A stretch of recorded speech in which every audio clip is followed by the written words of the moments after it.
Welcome to the Crime for Sleep channel. Let me know where you're watching from and what time it is. And don't forget to like, comment, and subscribe. Story 1. The mysterious apartment held its secrets, pipes that groaned, floorboards that creaked in the dead of night. But one tenant, Sarah Coleman, sensed something amiss. The footsteps she heard were too deliberate, too precise, echoing from above in a rhythm that chilled her bones. Strange, considering she resided on the top floor.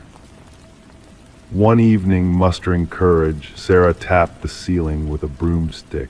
The footsteps ceased, plunging the space into an eerie stillness. Then, a solitary knock resounded from within the ceiling itself. Sarah kept the oddity to herself, brushing it off as the settling of an old building or perhaps a stray critter seeking refuge in the attic. Despite the nightly footsteps pacing above her, she adapted, drowning out the unsettling sounds with blaring TV and bedtime headphones, desperate to escape the methodical footfalls that traversed her ceiling in the shroud of darkness. Detective Morris was drawn into the enigma when a maintenance worker stumbled upon a concealed crawlspace during routine repairs.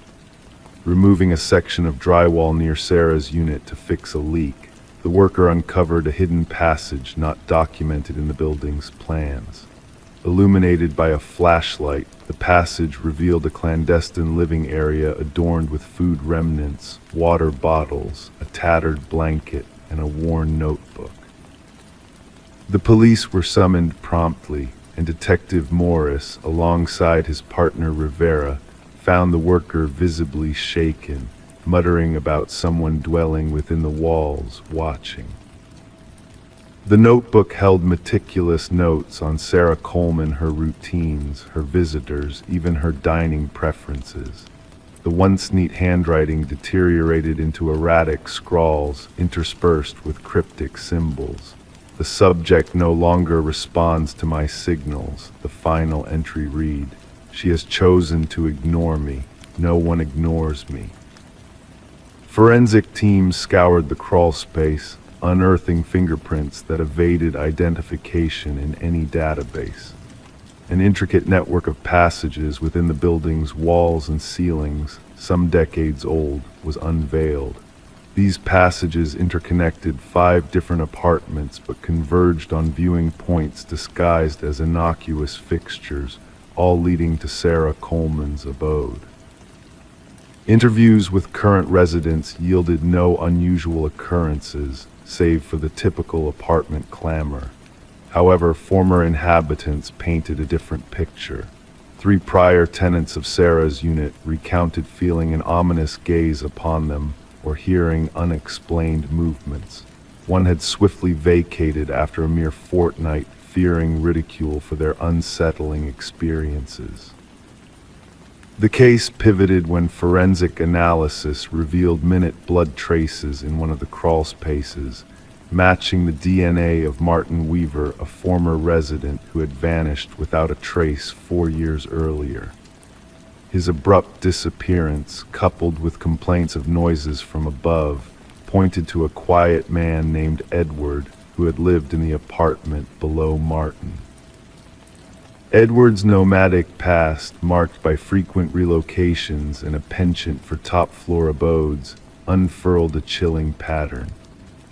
A search of his remote property unraveled a nightmarish trove, a cabin plastered with photos and notes of apartment residents, detailed journals chronicling observations, and a corkboard adorned with missing persons reports. The excavation behind the cabin unearthed multiple graves, each a damning testament to Edward's sinister past. As forensic experts toiled to identify the victims, Detective Morris revisited Sarah's building, only to discover a new clue, a notebook wedged into a crevice near the ceiling. The notebook's ominous inscription hinted at an undetected sanctuary, sending authorities scrambling to evacuate Sarah. Yet her apartment lay deserted, save for a cryptic message etched on the misted bathroom mirror. look up. Edward Mercer, the elusive perpetrator, remains at large, his expertise in construction enabling him to craft his covert realm of surveillance. Sarah Coleman's fate hangs in the balance, entwined with a string of vanishings spanning multiple states. Detective Morris, haunted by the phantom echoes of unseen footsteps, finds himself gazing upward in solitude, pondering who else might be listening in the silence of the night. Story 2. The ancient box lay hidden beneath layers of forgotten clutter in the attic, a relic lost to time from the previous inhabitants of the house. Among the faded Polaroids it held, capturing moments of joy and celebration, there was one that stood out. In that last photo, taken in her very own living room, a family sat on the familiar couch, framed by the same curtains she had seen every day. Yet these faces were strangers to her, and in the background lurked a shadowy figure, barely visible in the dim light, watching silently from the hallway. Rebecca's heart skipped a beat as she gazed at the unsettling image. A shiver ran down her spine, sending a tremor through her fingers that made the edges of the old photograph quiver. The family in the picture, a woman with honey blonde hair, a bespectacled man, and 2 children, smiled innocently at the camera, oblivious to the ominous presence lingering just behind them. Their happiness frozen in time, unaware of the danger mere feet away. Descending the creaking wooden stairs, Rebecca felt the weight of her house pressing down on her, the emptiness and vastness of it suffocating her spirit. Placing the photograph on her kitchen counter, she scrutinized it under the harsh glare of the fluorescent light. The similarities between the room in the photo and her own home were uncanny: the archway, the crown molding, the bay window basking in the morning light. This was undeniably her house, yet these strangers had made it their own. Detective Morgan arrived, clad in a worn leather jacket that spoke of countless investigations. His sharp eyes took in every detail as he examined the photograph with a practiced gaze. Running a gloved finger along its edge, he turned it over, finding nothing on the blank back. "What do you know about the previous owners, the Nelsons?" he inquired, his voice a low rumble in the quiet room. Rebecca confessed, "Very little. They had already moved out of state when I bought the house through a realtor." Morgan nodded, his expression inscrutable.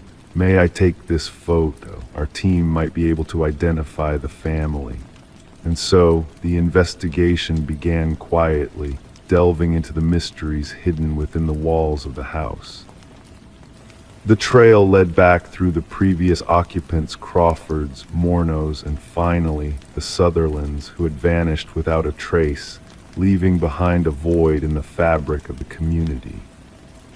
Each family had lived in the house for exactly 1 year before disappearing, leaving no clues, no traces of their existence beyond memories and unanswered questions. Forensic analysis of the photograph revealed eerie details, suggesting a sinister presence lurking within the captured moment. The figure in the hallway, tall and male, stood motionless, his gaze fixed on the unsuspecting family. Enhanced imaging hinted at his identity, linking him to the long-lost architect, Samuel Whitfield, who had vanished under mysterious circumstances. As the investigation unfolded, the basement yielded its chilling secrets, revealing the remains of the missing families buried beneath the house. Among their belongings, a camera identical to the one used to capture the haunting photographs was found, along with a journal detailing the observations of the enigmatic watcher who had stalked the residence through the years. Rebecca, now under police protection in a hotel, received a late-night call that sent a shiver down her spine. The sound of breathing on the other end, followed by the mechanical click of a Polaroid camera, echoed through the silent room. The unsettling realization dawned that she was being watched, that the dark presence from the past was not done with her yet. The house, now a crime scene, stood silent and empty, a monument to the unsolved mysteries that lingered within its walls. Samuel Whitfield remained a ghostly enigma, his true fate unknown, and in the shadows, new families, new homes, new watchers awaited their turn in the twisted cycle of the house's dark history. The search for truth continued, haunted by the lingering presence of the man in the photograph, a specter from a forgotten past watching from the shadows. Story 3: The realtor's listing made no mention of a basement. The blueprints held no clue to its existence. Yet beneath the old carpet, a hidden door lurked. A handle, heavy and rusted, required 3 determined souls to pry it open. Stale air, pregnant with the scent of damp earth, greeted them as they descended the steps into darkness. Expecting storage, they instead found a solitary chair beneath a swaying light bulb. Behind it, a row of photographs, familiar faces captured within their own home. The Mercer family had settled into the suburban property amidst winter's early darkness and the barren trees of the neighborhood. The 2-story house, with its weathered siding and creaking floors, exuded character and history, or so they had believed. Little did they anticipate the depth of history within those walls, or the chilling convergence it would have with their present. Detective Sarah Connors arrived at the property with her partner, the crime scene unit already cordoning off the area with fluttering yellow tape. Mrs. Mercer's trembling voice over the phone had detailed the shocking discovery beneath their living room floor. "We must document everything before anyone else descends," Connors instructed, donning latex gloves with practiced ease. Flashes of the camera illuminated the stairwell in intermittent bursts as the forensic team captured the eerie scene. The wooden steps groaned under their weight. The basement, no larger than a standard bedroom, featured concrete walls painted a dull gray. Centered in the space, a solitary chair remained bolted to the floor, while above it the stark bulb cast angular shadows, twirling gently in an unseen breeze. Yet it was the lineup of photographs that seized attention. 37 images, meticulously arranged in chronological order. "These date back nearly 4 weeks," Connor's partner remarked, studying the timestamps inscribed on the prints. "Look at this one: Mrs. Mercer napping on the couch, Mr. Mercer at the kitchen table, the children in their rooms." The investigation unraveled without signs of forced entry, no evidence of intrusion through windows or locks. The dormant security system had never signaled a breach.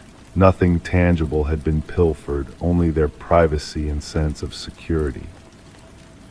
Forensics unearthed multiple fingerprints, many belonging to previous owners of the house.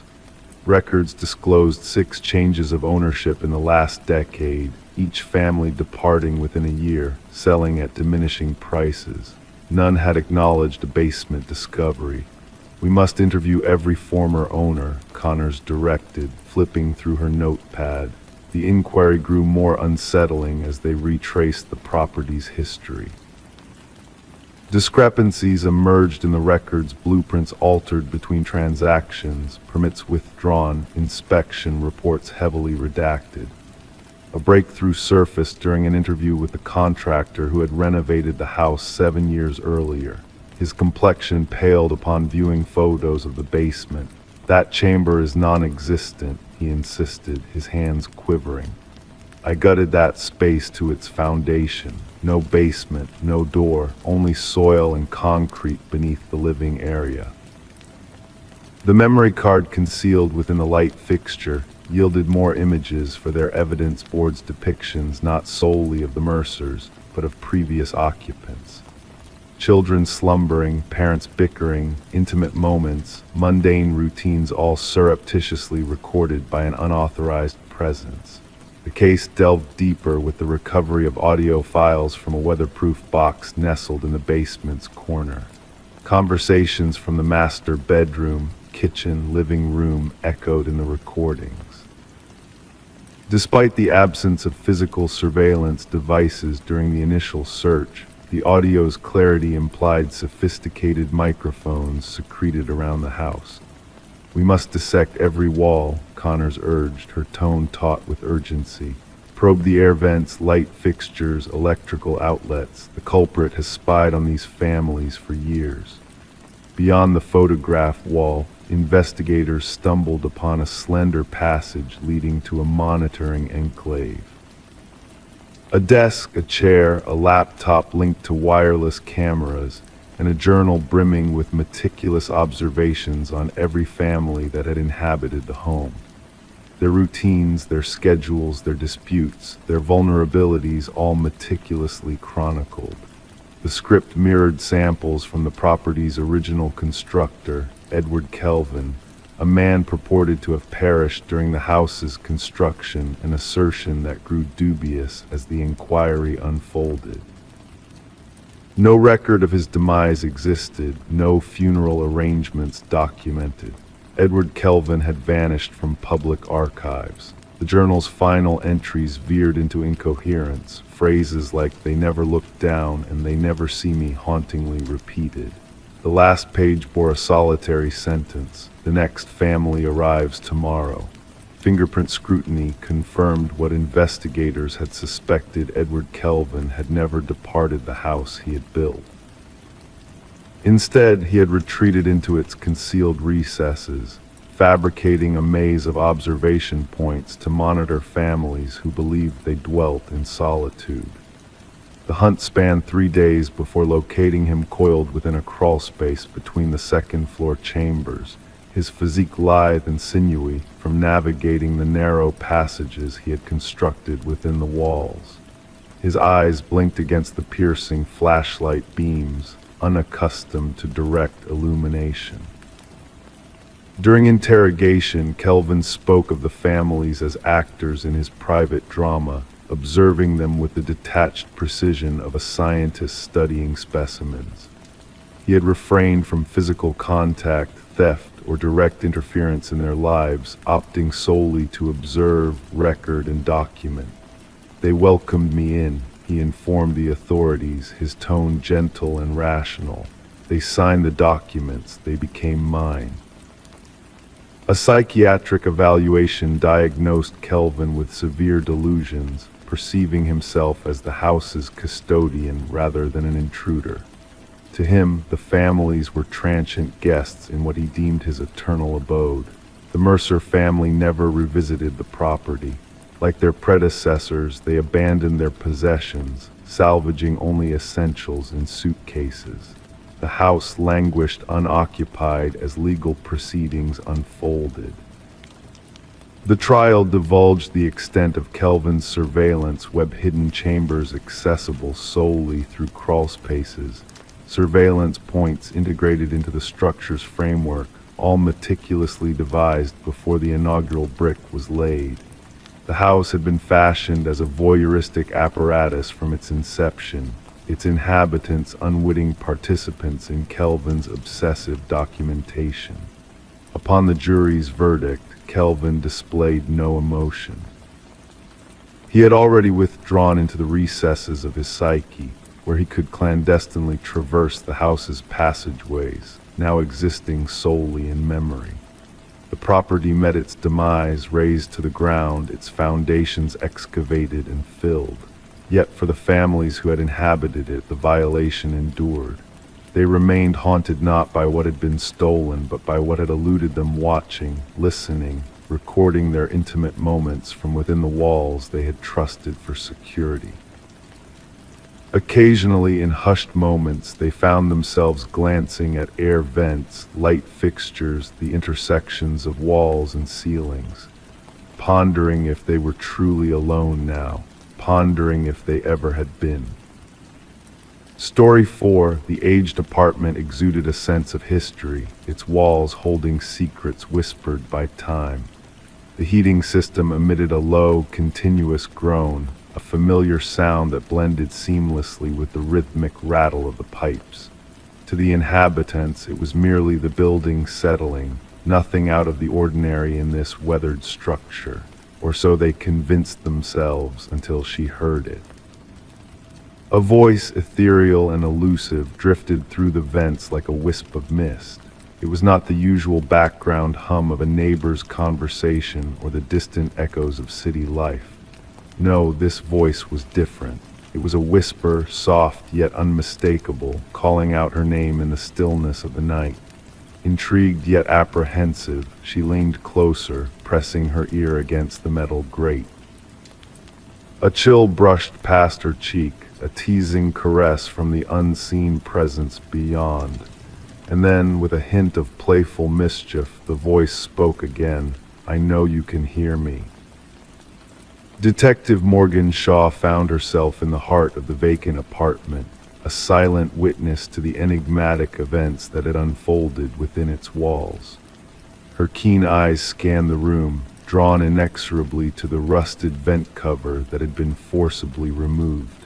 Around her, the forensics team meticulously combed through the scene, their cameras capturing every detail in flashes of light. Alina Reeves, the missing woman whose fate had led Shaw to this eerie place, had been absent for 7 long days before the first signs of her disappearance emerged. The building manager, oblivious to the tragedy unfolding under his roof, had finally detected the ominous scent that hung in the air.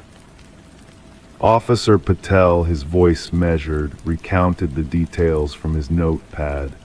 She spoke of voices echoing through the vents, he informed Shaw, but her concerns were dismissed as mere quirks of the aging infrastructure. Kneeling beside the vent, Shaw studied the telltale signs etched into the metal. Deep gouges, like desperate pleas for escape, marred the surface. The realization dawned on her these marks were not the result of tools, but of frantic fingers clawing from within.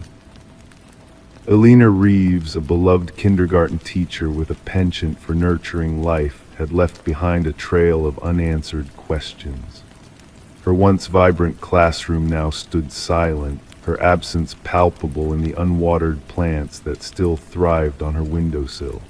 Her students, unaware of the darkness that had claimed her, had crafted cards in her honor, a poignant gesture of hope in the face of uncertainty. In the shadow of her sister's tearful recollection, Shaw pieced together the fragments of Alina's final days. Paranoia had gripped her tightly, its tendrils weaving a web of fear around her fragile existence. The whispers in the night, the sense of being watched, they had stalked her every move, driving her to the brink of desperation. As Shaw delved deeper into the mystery, new revelations emerged. Fibers from Alina's favorite cardigan entwined in the vent, a silent testimony to her presence. A foreign fingerprint, a ghostly imprint of another's touch, lingered on the inside of the vent cover, a chilling reminder of the intruder within. The digital echoes of Alina's torment reverberated through Shaw's car speakers, the rain outside providing a somber backdrop to the haunting recordings. In the darkness, Alina's voice trembled, her plea for validation met with an eerie response that sent shivers down Shaw's spine. The building, a silent sentinel to a history of dread, harbored more secrets than Shaw could have imagined. Previous tenants, their lives entwined with the walls that contained them, had fled in terror, their stories buried beneath layers of denial and fear. Harold Weber, the unassuming superintendent with a facade of normalcy, held the keys to a kingdom of shadows. His words, carefully chosen yet laden with hidden truths, hinted at a darkness that lurked just beyond the surface. A hidden passage concealed within the confines of Alina's own bathroom unveiled a realm of nightmares. A labyrinth of corridors, a clandestine network that snaked through the building like a malevolent serpent, offered passage to the unseen realm that Weber had made his own. In the stillness of Weber's immaculate abode, Shaw uncovered the chilling extent of his obsession.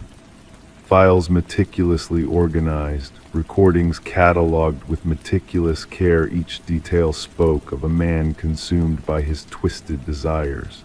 A digital diary, a chronicle of his descent into madness, painted a stark portrait of a mind unhinged. The storage unit, a macabre collection of mementos from his victims, bore witness to Weber's depravity. Jewelry glinted in the dim light, photographs frozen in time, clothing preserved like relics of a forgotten past. His shrine, a grotesque homage to the lives he had touched, stood as a testament to the darkness that dwelled within him. As the handcuffs closed around Weber's wrists, sealing his fate, his words lingered in the air like a haunting melody. "They all hear me," he whispered, a smile playing at the corners of his lips. "The building speaks through me, and its voice is eternal." The trial, a somber procession of justice, unveiled the depths of Weber's depravity. His calm facade shattered under the weight of evidence, his delusions laid bare for all to see. The jury's swift verdict, a resounding condemnation of his crimes, echoed through the courtroom like a final reckoning.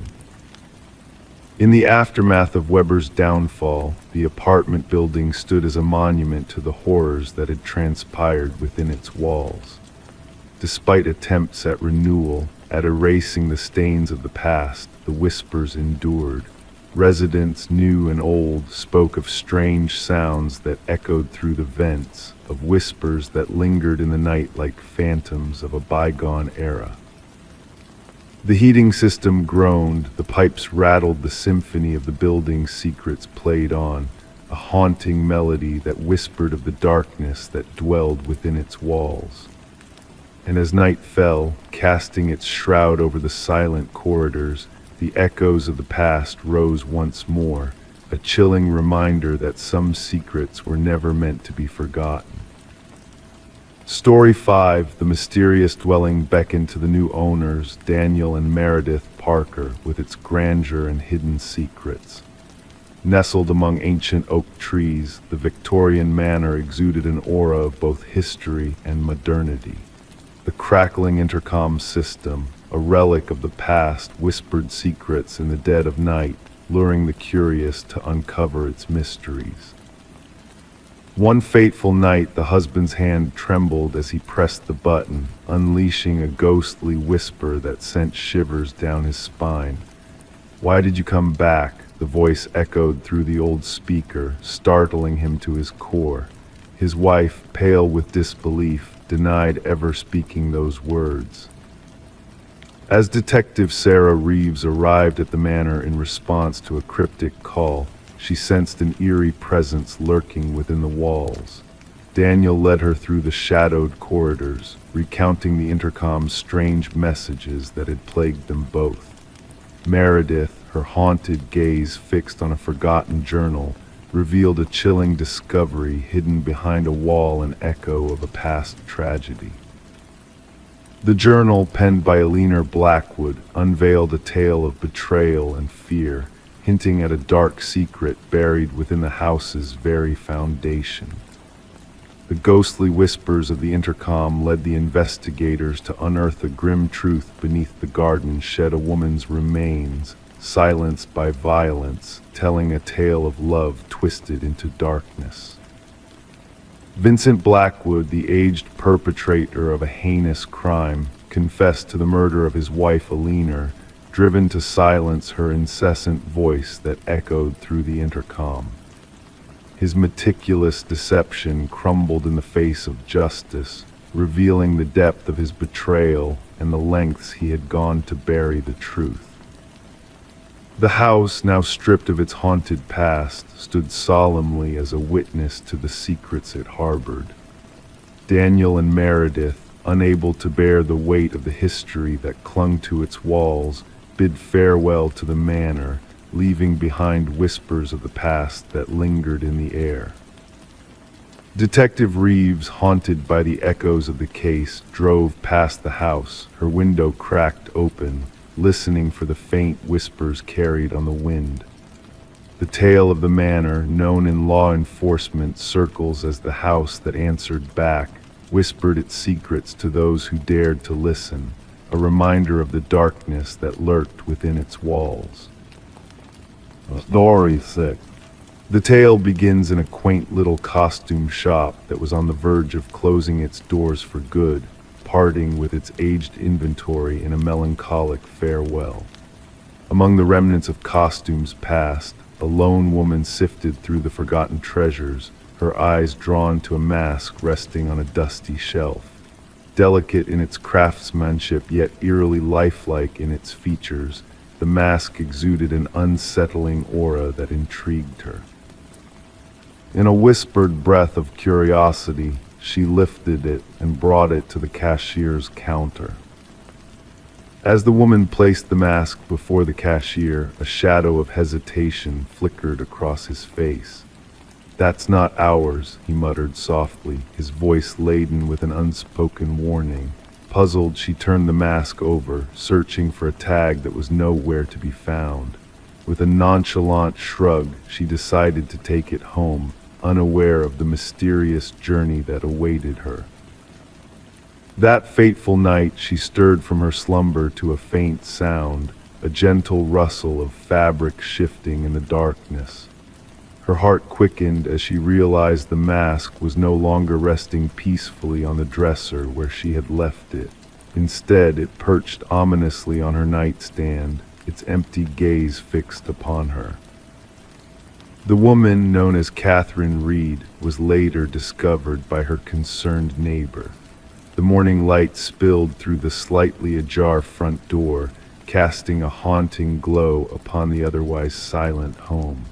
What awaited inside would send shivers down the spines of all who crossed its threshold. Catherine lay motionless on the cold bedroom floor, the mask nowhere to be found. Detective Morgan arrived on the scene, her presence a beacon of hope in the midst of darkness. As forensics meticulously documented the room, the shutters clicked in a rhythmic cadence, a haunting backdrop to the whispered conversations that filled the air. "No signs of forced entry," murmured an officer, his pen scratching against the notepad as he made his observations. The detective's gaze swept across the room, absorbing every detail with a keen eye. A partially open drawer, a lipstick-stained water glass, all seemingly ordinary in their mundanity, except for the life that had been extinguished within those walls. The medical examiner, with a solemn expression etched upon his face, hovered over Catherine's body. Cause of death remains unclear upon initial inspection, he intoned gravely, his gloved hand gesturing towards her frozen visage. No visible wounds, no signs of struggle, yet terror is etched into her very being. Beneath the surface of Catherine's seemingly normal life as an art appraiser lay a world of meticulous detail and unwavering passion for authenticity. Her colleagues spoke of her keen eye, her ability to discern truth from deception with a single glance. The detective pondered whether this gift had unwittingly led her down a path of peril. A thread of intrigue unraveled as security footage from the costume shop unveiled a puzzling truth. The cashier's perplexed reaction to the mask hinted at a deeper mystery, a truth obscured by the veil of time. The detective's footsteps led her back to the now empty shop, where the owner's nervous demeanor betrayed a hidden truth waiting to be unearthed. "That mask appeared during our clearance sale," the owner confessed, his hands trembling with suppressed fear. "It was not part of our inventory, a relic of a past unknown to us." Pressed further, he revealed tales of strange occurrences following acquisitions from the estate sale of a collector whose demise was shrouded in enigma. A breakthrough emerged when forensics unearthed microscopic fibers entwined in Catherine's clenched fingertips, a silent testament to her final struggle. These fibers are of an unusual composition, the lab technician explained, his brow furrowed in contemplation. A blend of human hair and an organic substance beyond recognition, a mystery woven into her very skin. The tendrils of investigation stretched back through time, revealing a tapestry of eerily similar deaths linked by a common thread: the acquisition of a mysterious mask, each victim bearing the mark of unbridled terror in their final moments. The retired detective, a spectral figure from a bygone era, shared secrets buried deep within yellowed files, his hands trembling with the weight of untold truths. We found inscriptions inside each mask, ancient symbols hinting at a ritual of soul transference, he divulged, his voice a mere whisper in the dimly lit room. A journal discovered in Catherine's apartment unraveled a web of fear and intrigue, her frantic scribblings a testament to the malevolent force that had infiltrated her life. The detective pieced together the fragments of a puzzle too macabre for the light of day. Catherine's research, the enigmatic fibers, the chilling pattern of deaths all pointed towards a conclusion steeped in ancient malevolence. The medical examiner's final pronouncement, death by extreme fear-induced cardiac arrest, served as a chilling reminder of the darkness that lurked in the shadows. A twist in the tale materialized as surveillance footage from a vigilant neighbor captured a figure cloaked in darkness, wearing a mask that bore a sinister resemblance to Catherine's own. The phantom figure moved with her gait, a haunting mimicry that sent shivers down the spines of all who beheld the spectral dance. The alert for the missing mask reverberated through the corridors of law enforcement, but its elusive presence remained tantalizingly out of reach.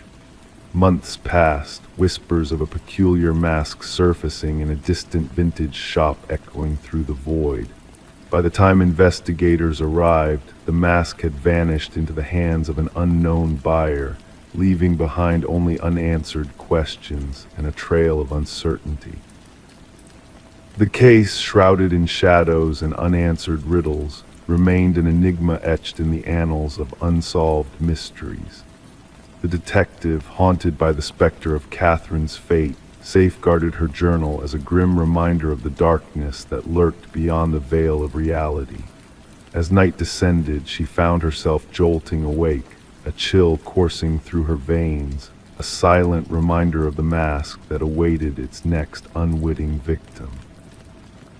The mask, a vessel of ancient malevolence, lay dormant, biding its time until it found a new host to ensnare in its malevolent grip. Its empty gaze fixated on a world ripe for the taking, a cycle of terror and tragedy destined to repeat until the end of days. And so the mask lingered in the shadows, a silent sentinel waiting to be awakened once more, its hunger insatiable, its thirst for souls unquenchable. Story 7, the Polaroid lay nestled among memories of days long gone, its faded image capturing a birthday celebration lost in the depths of time. Faces frozen in joy, candles flickering softly, nothing out of the ordinary at first glance. Yet when the daughter inherited the box of old photographs, a chill crept up her spine. There, in the background of each picture, lurked a presence. A man, shrouded in shadows, lingered just beyond the circle of light cast by the birthday candles. He was not a familiar face, not a part of the family's recollections, and yet with each passing photo he drew nearer. Sarah Winters stumbled upon the unsettling collection while clearing out her mother's attic after the somber veil of a funeral had settled over the household. A simple cardboard box labeled Memories held a trove of snapshots from bygone days, a visual tapestry of family gatherings from her childhood. What should have been a comforting rediscovery of happier times soon unraveled into a waking nightmare. In the initial photograph, the shadowy figure was barely discernible, a mere outline lingering at the periphery of her 7th birthday party near the sliding glass door, features obscured by darkness. In the subsequent picture, taken moments later, he had crept inside the frame. By the 3rd snapshot, he loomed behind her uncle, a silent sentinel unnoticed by the party-goers. Trembling with unease, Sarah reached out to her father, her voice quivering as she recounted her unsettling finding. "Dad, who is this mysterious man in the background of all these photos?" A pregnant pause followed her inquiry, then a sharp intake of breath. "What man? There shouldn't be anyone there besides family."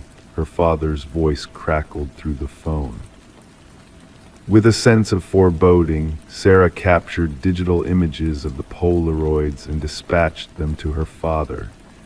His subsequent call bore an unusual tremor. "That's impossible. We would have noticed a stranger." At the precinct, Detective Marcus Reed methodically examined the haunting progression of photos spread across his desk, raindrops tapping against the windows like a melancholic melody. His weathered hands traced the enigmatic figure's advancement through the snapshots, his gaze sharpening with each revelation. "No one recognized this individual?"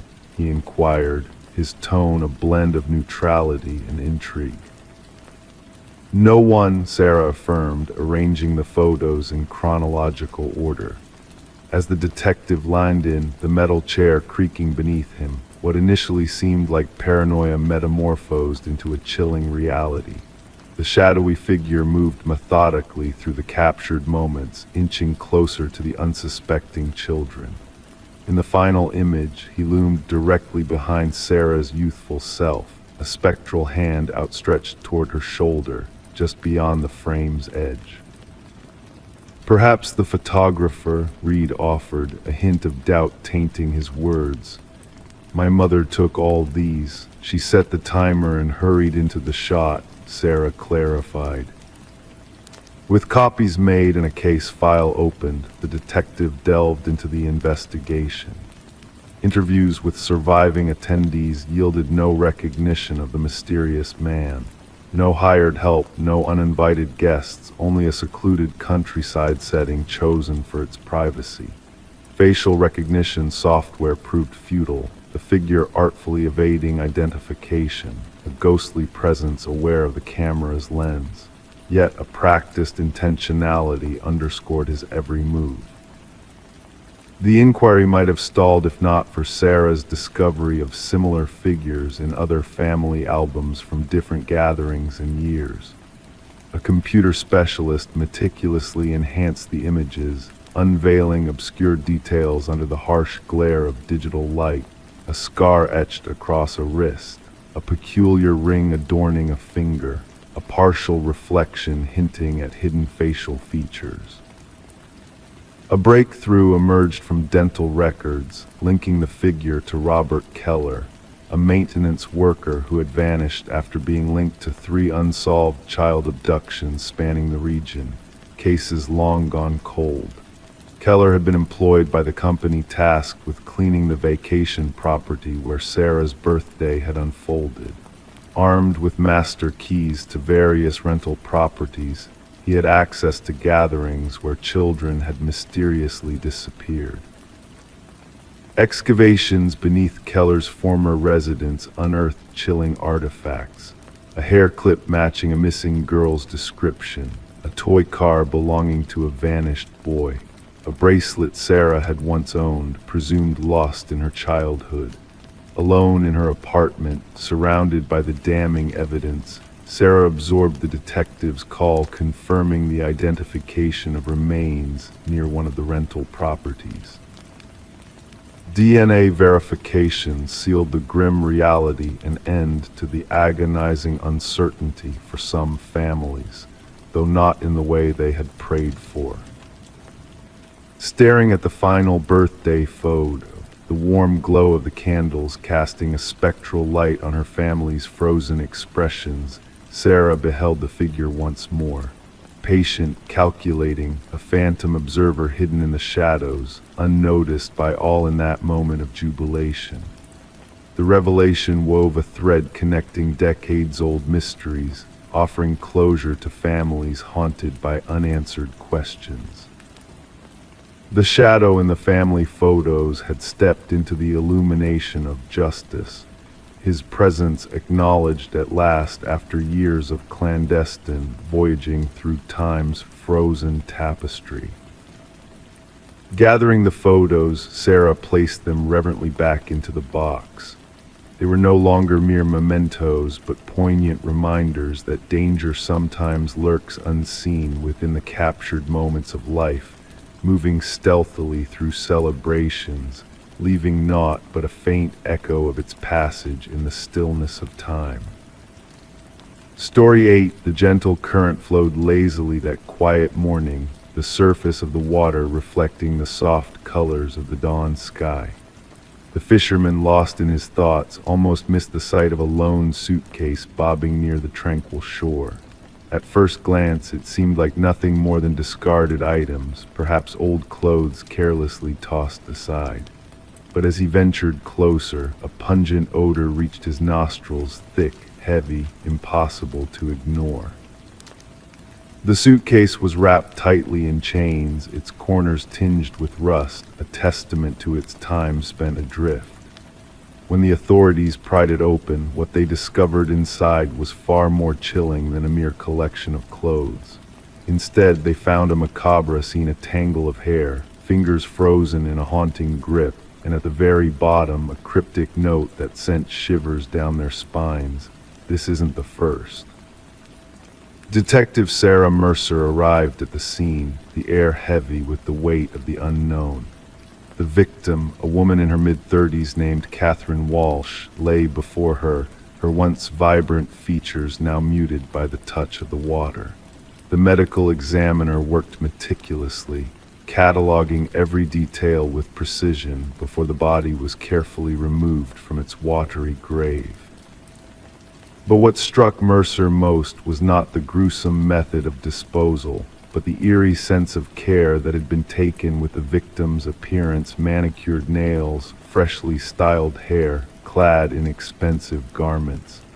She was not just discarded, Mercer murmured, her gaze fixed on the lapping waters at the shore. She was presented, deliberately so. Catherine Walsh, a successful real estate agent known for her prowess in selling luxury properties, lived a life that seemed to exude perfection. Divorced, childless, residing in an affluent neighborhood, she was a woman of ambition and discretion.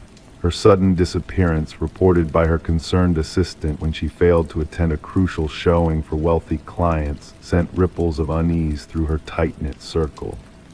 She would never miss this, her assistant insisted, her voice tinged with worry. That sale was meant to be her crowning achievement. As the investigation unfolded, Mercer and her team delved into Walsh's meticulously curated life. Her home, a showcase of modern elegance, held secrets within its pristine walls. Every detail seemed immaculate, almost unnaturally so. From the carefully arranged furniture to the spotless surfaces, not a hint of disorder could be found.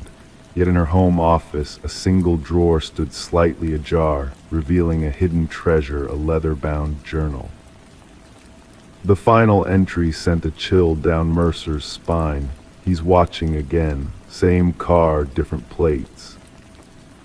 Further exploration into Walsh's digital footprint unveiled a disturbing pattern, a series of mysterious emails from unknown sources, all bearing the same unsettling message: I see your perfection.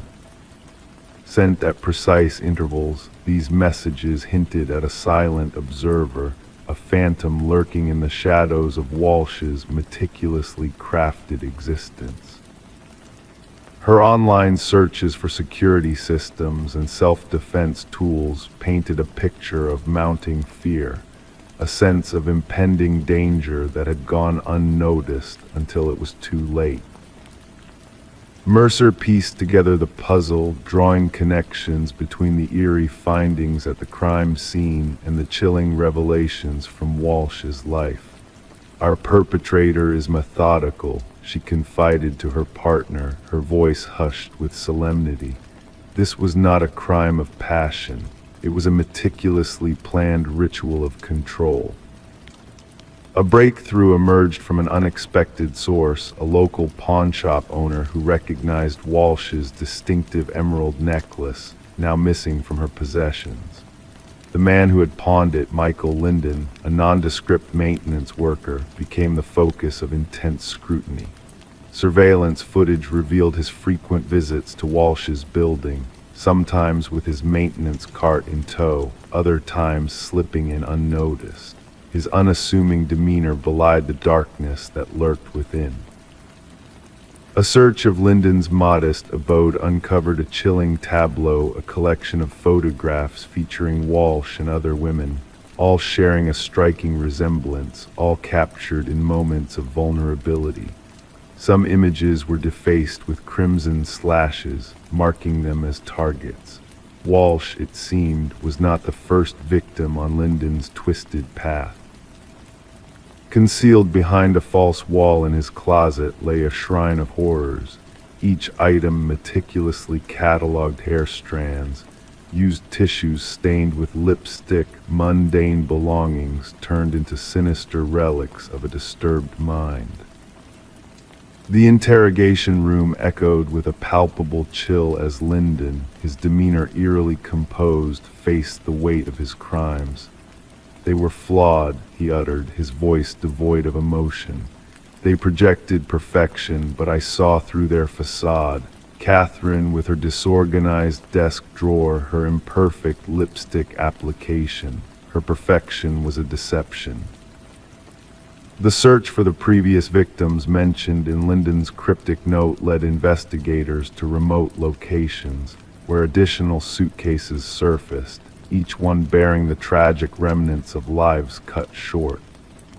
Real estate agents like Walsh, women who prided themselves on their meticulous attention to detail, had fallen prey to Linden's twisted obsession with perfection.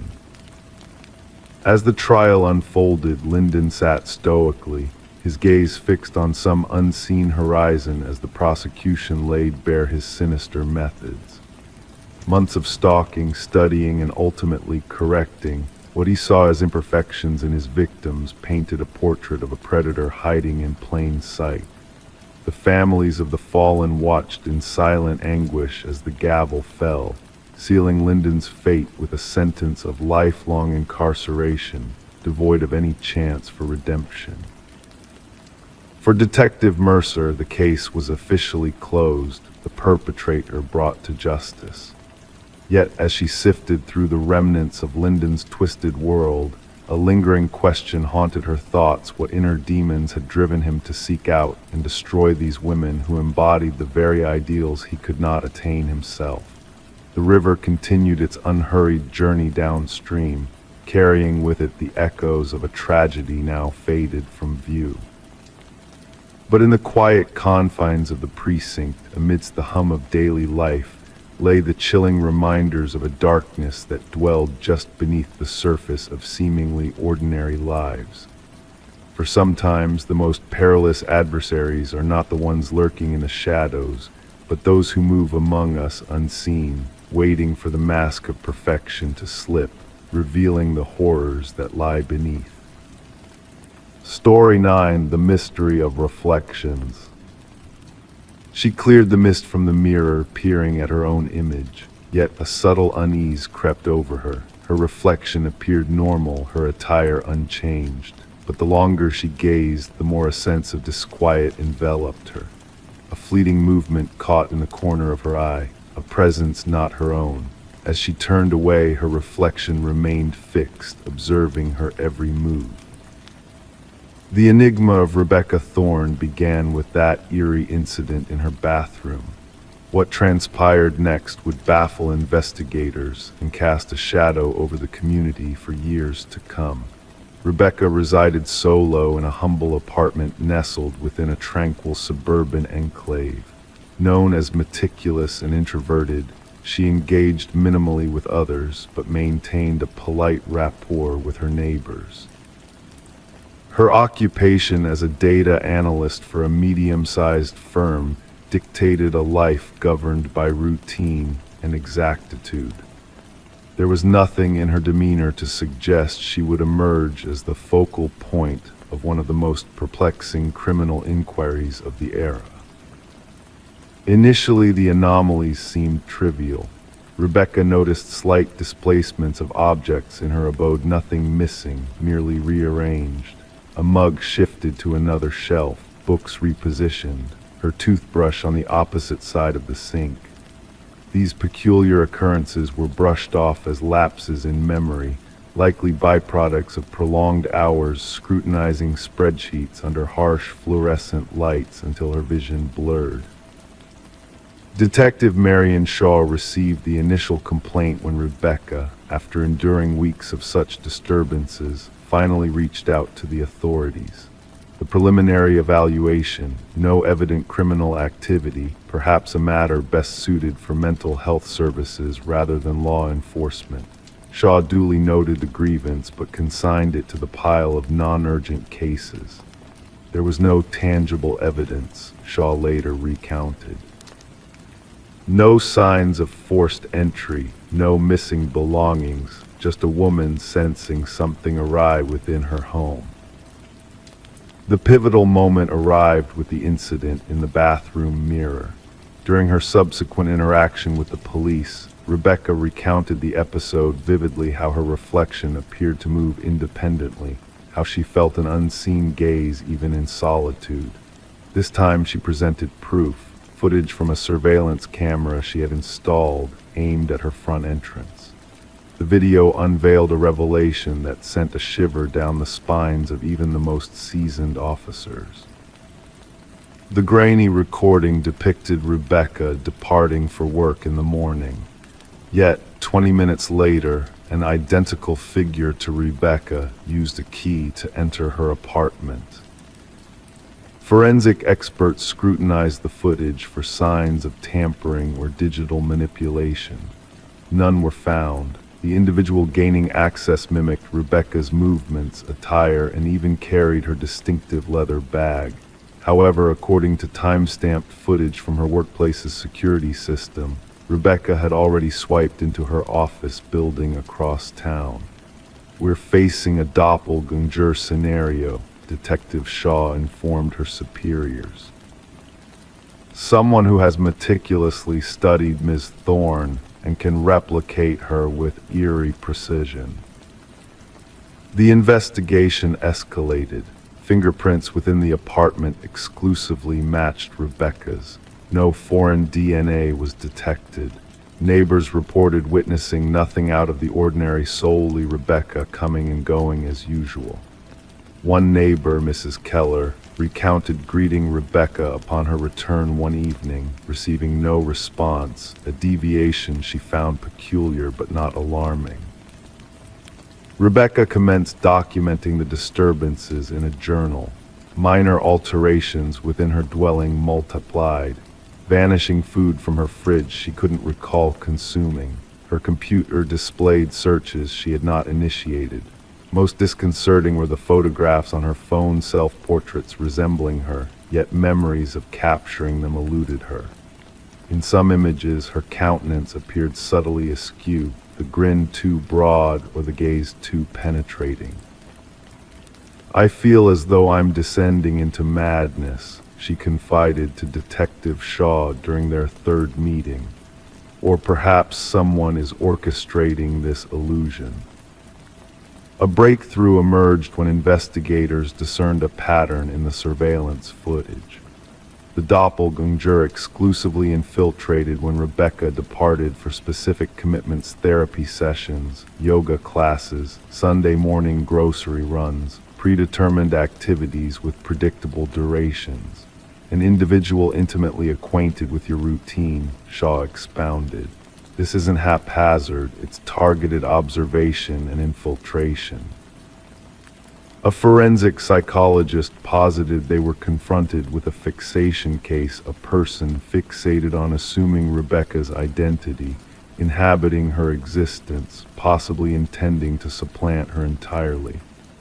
Such instances were uncommon but documented in psychological archives.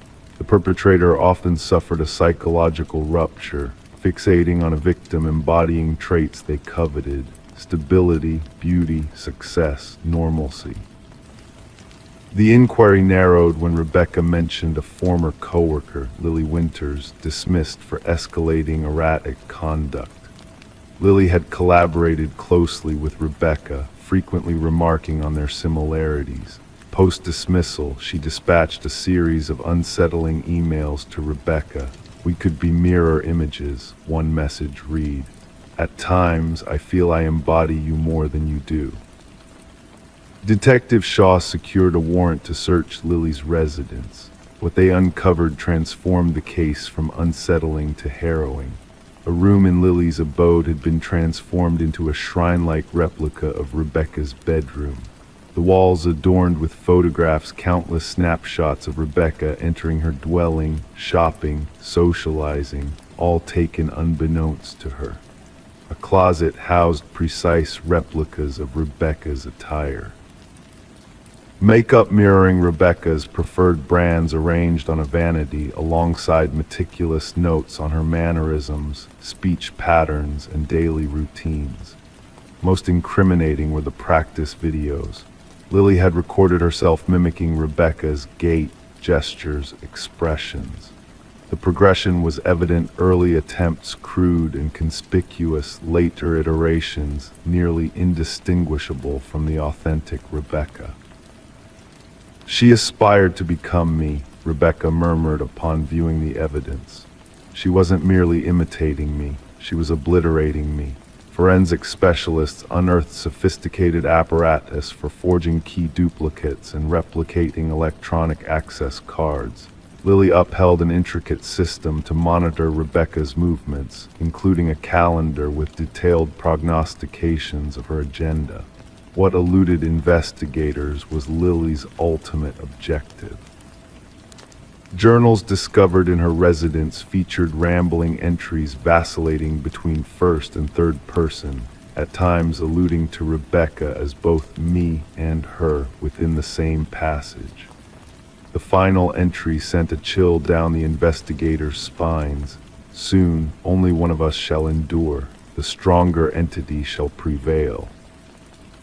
When the authorities moved to apprehend Lily, she had vanished. Her residence bore signs of a hasty departure, drawers ajar, certain technology absent. A nationwide alert was issued. Rebecca was ushered into protective custody, relocated to a secure undisclosed site under constant surveillance. For 3 weeks, every locale linked to her former life underwent scrutiny.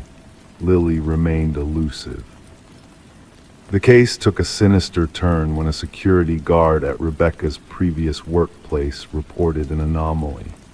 Rebecca had been sighted entering the building despite being on leave. Surveillance footage confirmed it. An individual resembling Rebecca accessed the premises using a valid ID card, proceeded to her former workstation, and spent 40 minutes perusing her documents before departing. Rebecca, sheltered in a safe-guarded refuge, could not have been present at the office. The implications crystallized. Lily had not fled, she had made her move. She now inhabited Rebecca's persona, assimilating into her life while the genuine Rebecca remained concealed. The case remains officially unresolved. Lily Winters remains at large. Rebecca Thorne opted not to reclaim her former existence, constructing a new identity in an undisclosed location. Detective Shaw maintains a photograph on her desk, 2 women strikingly alike. One embodies Rebecca Thorne, the other embodies Lily Winters. Occasionally she scrutinizes their countenances, seeking disparities, the nuances that would differentiate one from the other. The genuine terror Shaw imparts to new recruits is not in someone mirroring your visage or voice. It's in their fervent desire to become you, to the extent that they eradicate themselves in the process.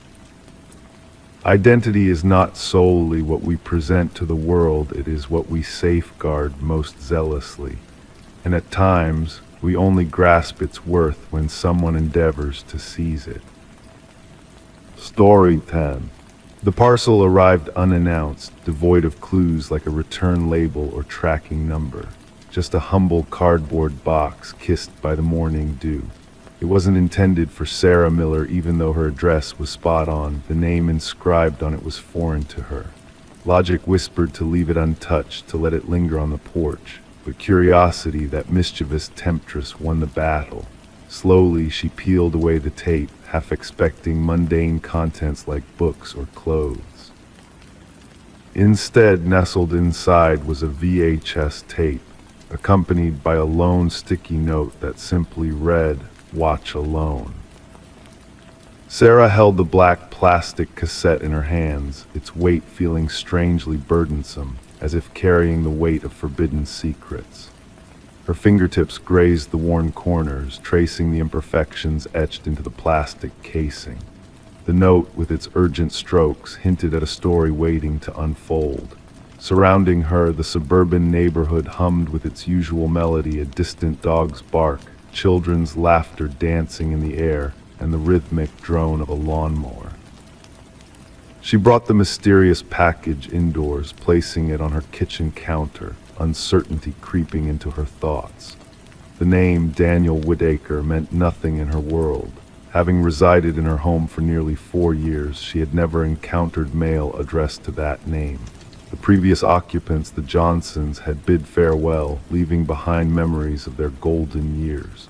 Curiosity clashed with unease as she glanced at her VCR, a relic of the past she kept for nostalgia's sake. There was a magnetic pull to the tape, a puzzle shrouded in faded plastic. Against her better judgment, Sarah inserted the tape into the machine. At first, static danced across the screen, gradually sharpening into focus. A dimly lit room emerged, illuminated by a solitary lamp casting shadows. The camera angle was askew, lending an air of urgency. A man sat in a wooden chair, his features initially obscured by darkness. "My name is Daniel Whitaker." His voice, quiet yet resolute, filled the room. "If you're watching this, someone has found you. And that means they'll find me too." As he leaned closer, his tired face came into view, eyes haunted by sleepless nights, stubble clinging to his jaw, hair tousled in disarray. "I didn't harm her, you must know that, but they've planted evidence against me, my fingerprints, my DNA, all fabricated."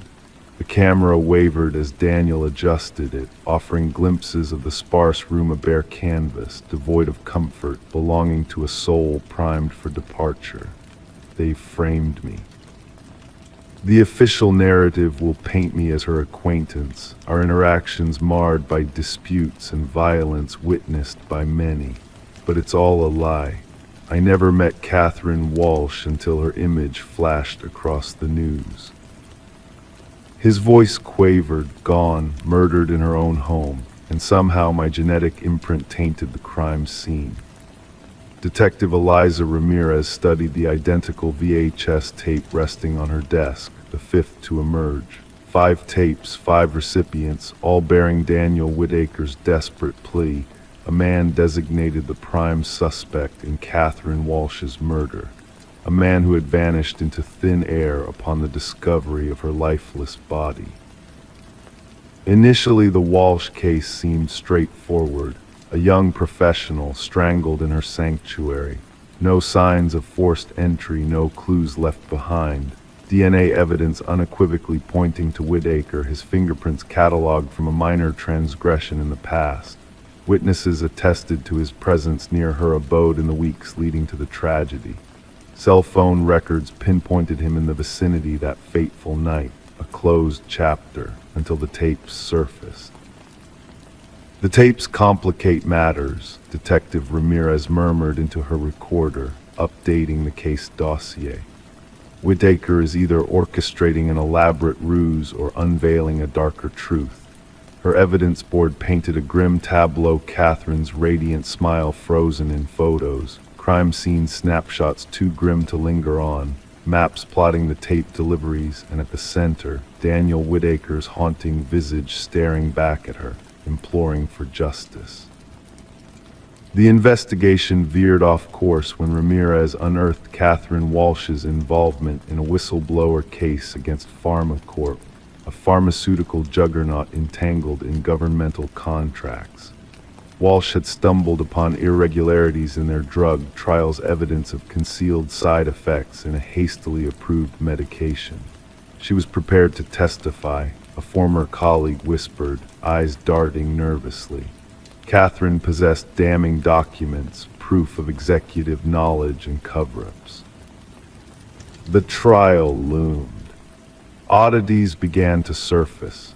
The DNA evidence seemed too meticulously placed, lurking in locations incongruent with the crime. Witness statements echoed with rehearsed precision, their narratives eerily synchronized, and the security footage from neighboring buildings mysteriously vanished during the crucial time frame surrounding the murder. 3 days later, Sarah Miller received a second parcel. This one divulged a trove of incriminating documents, clinical reports, internal correspondences, emails bearing Catherine Walsh's digital seal, all from PharmaCorp, validating her suspicions. Detective Ramirez forged connections with the other recipients, untangling Whitaker's breadcrumb trail. A former IT security employee at a PharmaCorp contractor, Daniel had never crossed paths with Catherine, but had stumbled upon her name flagged in an anomalous security protocol beyond his purview. They were monitoring her, Whitaker elucidated in a subsequent tape. I witnessed the surveillance directives in the system. They knew she was amassing proof, and then I found myself locked out of the network. The next day she lay lifeless, and I was branded the perpetrator. The puzzle pieces clicked into place when Sarah noticed a crucial detail on her copy of the tape, an obscured reflection hinting at a row of storage units. Teaming up with Detective Ramirez, they traced the location. Inside Unit 217, the truth awaited. Daniel Whitaker's journal chronicled the conspiracy. Catherine's original files surfaced. And damning evidence of Whitaker's setup, inscribed in the head of PharmaCorp security officers, handwriting a former detective with access to evidence protocols. Justice didn't arrive with a dramatic arrest, but through the steady accumulation of irrefutable truths. 3 executives faced indictment. The security chief confessed, striking a deal to testify against his accomplices. The tainted drug was yanked from the brink of approval. Emerging from seclusion, Daniel Whitaker, a specter of his former self, saw the charges against him evaporate, yet the scars of his ordeal etched deep. Sarah Miller and Whitaker crossed paths when he came to reclaim his tape. Standing on her porch where the saga had begun, they shared a fleeting moment. "Why me?" she probed. "Why send it to my address?" His gaze, world-weary, met hers. "The algorithm chose you. I required individuals untethered to me or Catherine individuals off the radar, still clinging to their instincts amid the damning headlines." The ex-suspect, an inadvertent witness, stood in silence, grappling with the fragile boundary between truth and manufactured deception. Sarah broke the quietude. The wrong address proved to be the precise one. The VHS tapes, now relics of a veiled saga, bore witness to the notion that truth often arrives in enigmatic packages, bearing unfamiliar names, awaiting an intrepid soul to unravel its secrets. Story 11. The motel was a bargain, its faded charm a relic of a bygone era where transient guests sought respite for a fleeting night. The receptionist handed her the key with a cryptic glance, caution lingering in his voice as he uttered, Avoid the final door on the left, if you please. Intrigued by his warning, she felt a curious tug at her curiosity. That evening, enveloped by the hushed ambience of the hallway's dim glow, she found herself drawn to that forbidden door. The icy touch of the handle sent a shiver down her spine, and as she leaned closer, the door appeared unassuming until a faint breath, barely audible, whispered from the other side. Detective Morgan Reed awoke with a start, her senses alert as she slipped beneath the yellow tape demarcating the scene of the crime. The metallic tang of blood tainted the air, a scent that spoke volumes in its grim familiarity. Stains of crimson had seeped into the worn carpet, casting a somber hue upon the room. Within this chamber of contrasts, where cleanliness clashed with chaos, a young woman lay sprawled on the floor, her golden locks splayed like a halo around her lifeless form. Her vacant eyes stared upwards, frozen in a silent scream or a silent gasp. Reed knelt beside the victim, mindful of the evidence markers scattered around her. The forensic technician, his demeanor detached, remarked, "The third victim this season, bearing the same signature as the rest." Silently, Reed acknowledged the pattern unfolding before her. The victim's attire hinted at a life far removed from this dismal motel. A luxurious handbag lay open, its contents undisturbed. This was no random act of theft. A deeper motive lurked in the shadows. The motel manager loomed anxiously in the doorway, his pallor betraying his unease. "She arrived alone, paid in cash. I never imagined." His voice faltered. The maid stumbled upon her during routine cleaning. Reed surveyed the room with a discerning eye, noting the absence of forced entry or defensive wounds. The woman had either welcomed her assailant willingly or recognized them from before.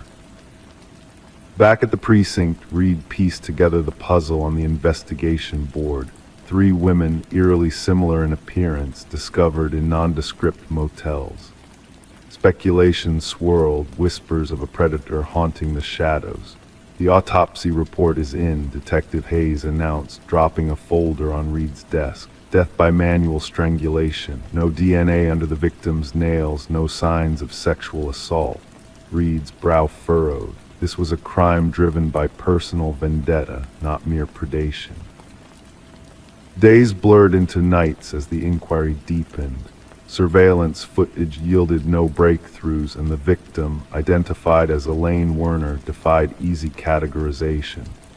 A financial analyst with no evident enemies, she seemed an unlikely guest at such a venue. A breakthrough surfaced during Reed's conversation with Werner's sister. She mentioned a man from her workplace. The sister divulged, hands trembling. Someone complicated, possibly married. Reed leaned in, pressing for details. "Did she disclose a name?" "Just C," the sister replied, her voice tinged with apprehension. The focus shifted to Werner's corporate environment, where colleagues painted a portrait of a meticulous private professional. Yet a business card concealed within Werner's desk calendar led Reed to Charles Emerson, the enigmatic senior vice president. Emerson appeared composed during questioning, his alibi airtight dinner with his wife and acquaintances. However, a flicker of unease danced in his eyes at Reed's probing. "Did you have a personal relationship with Elaine Werner?" she inquired casually. A fleeting expression crossed Emerson's face, swiftly masked, strictly professional. A breakthrough arrived when partial fingerprints from Werner's handbag matched Emerson's. His confession unraveled the facade he had meticulously crafted. "We were involved," he confessed, "but it was over. She threatened to expose me." Reed's gaze bore into him. "To the extent of taking her life," Emerson's facade wavered. "I never set foot in that motel." Yet the records painted a damning picture, a corporate card linked to Emerson, a neighboring room booked under his name, surveillance equipment concealed in the walls. Fibers from his attire, his DNA, and incriminating digital evidence all converged to seal his fate. Emerson's twisted compulsion emerged, selecting women resembling his wife in her youth, recording their encounters, then erasing the evidence, the women themselves. In the interrogation room, Emerson's veneer crumbled. "They threatened everything," he muttered. "My reputation, my marriage, my existence." The trial unfolded swiftly, a spectacle of justice witnessed by 3 grieving families. Emerson's stoic facade remained unbroken, devoid of remorse, as the judge pronounced a sentence of life imprisonment. As he was led away, Reed locked eyes with him, glimpsing not humanity but a chilling void where empathy should have resided. The media dubbed it the door on the left case, a narrative dissected by psychologists and true crime enthusiasts alike. Yet for Reed, the case lingered as an unresolved enigma. In quiet moments pacing hotel corridors, she found herself counting doors, pondering the secrets concealed behind each one. In the precinct's evidence vault, 3 identical keys lay dormant, silent witnesses to a saga where once-opened doors led to irreversible consequences. Story 12: Hidden Secrets of the Doll Maker. In the depths of the attic, concealed beneath a worn, tattered blanket, a forgotten relic awaited its awakening. A porcelain doll, ancient and fragile, with eyes of painted blue that seemed to hold secrets of a bygone era. Sarah and Michael stumbled upon it, puzzled by its presence in their new abode. They dismissed it as just another relic of the past, a mere antique lost in time. Yet as night descended and they sought refuge in slumber, a subtle shift in the air whispered of unseen forces at play. The silence grew heavy, pregnant with an unspoken tension that lingered until dawn broke, and with the first light of day, the doll had vanished from the attic, only to reappear at the foot of their bed, a silent sentinel watching over them. Sarah and Michael, a young couple drawn to the allure of a Victorian house with a shadowed past, found themselves entangled in a web of mystery they could never have foreseen. Detective Rachel Winters, with her keen eye and sharp mind, was called to the scene, a chilling tableau of tragedy unfolding in the master bedroom. The female victim, her body contorted in an unnatural pose, eyes wide with terror, told a tale of horror beyond comprehension. Beside her, the male victim lay as if frozen in a desperate attempt to flee an unseen menace. The crime scene, pristine and untouched, offered no solace, only more questions in its wake. As Detective Winters delved into the investigation, a tapestry of eerie accounts emerged from the neighbors' shadows flitting in the upper windows, ghostly laughter echoing through the night, all adding layers to the enigma shrouding the house. Forensic analysis revealed traces of vintage fabrics, remnants of a past long forgotten, woven into the very fibers of the home. The absence of any tangible evidence, no fingerprints, no DNA, hinted at a presence that defied the laws of the physical world. The history of the property unfurled like a dark tapestry, revealing a pattern of tragedy that spanned generations. 3 previous owners, each meeting a mysterious end, their stories intertwined with whispers of haunted toys and spectral footsteps haunting the halls. A thread of connection emerged as Detective Winters unearthed the legacy of a doll maker who once dwelled within the walls of the house. His final creation, a doll crafted in the likeness of his departed daughter, bore an uncanny resemblance to the one found by Sarah and Michael. Photographs hidden in the attic revealed the doll in different poses, a macabre dance frozen in time, hinting at a malevolent force lurking within the shadows. Infrared scans unveiled hidden handprints, a trail of porcelain dust leading from the attic to the master bedroom, a spectral imprint of a presence unseen. A revelation from a distant relative of the doll maker shed light on dark rituals and arcane practices, whispers of souls bound to inanimate forms, a chilling legacy that defied rational explanation. As the investigation reached an impasse, the doll remained a silent witness to the unfolding mystery, its gaze unfathomable, its secrets untold. Detective Winters, haunted by the specter of the past, retired from the force, leaving behind a legacy of unsolved enigmas. The house passed into new hands, its tainted history a whispered rumor among the curious few. The attic, now a silent mausoleum of secrets, held only a folded blanket where the doll once lay, its whereabouts unknown, its presence a lingering mystery. And on quiet nights when the world slumbered and the shadows danced, whispers of a child's laughter would drift through the air, a ghostly echo of a past that refused to be forgotten. Story 13. She entered through the front door, dust dancing in the musty air.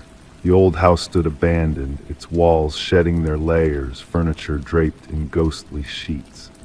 Each step she took felt like a frozen moment in time, a haunting stillness enveloping her except for one peculiar detail.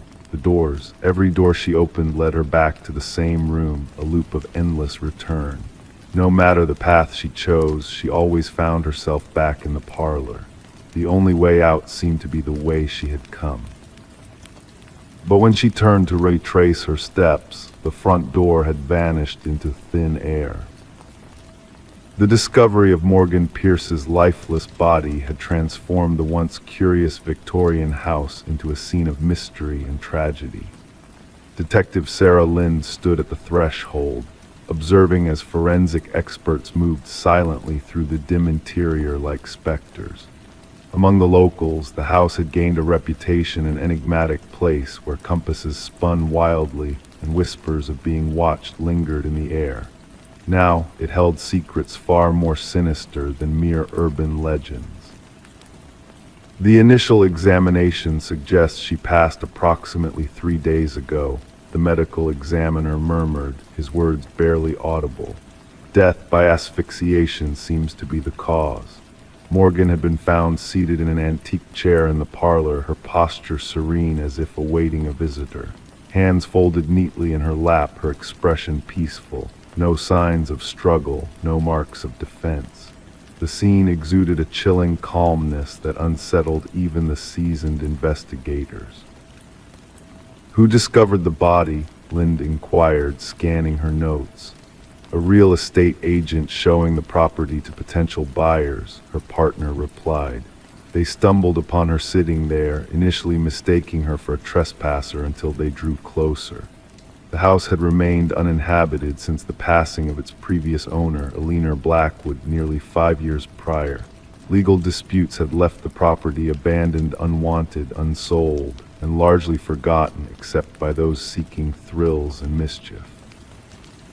Morgan Pierce, a 26-year-old graduate student delving into architectural peculiarities for her thesis, had a fascination with spaces that defied conventional norms.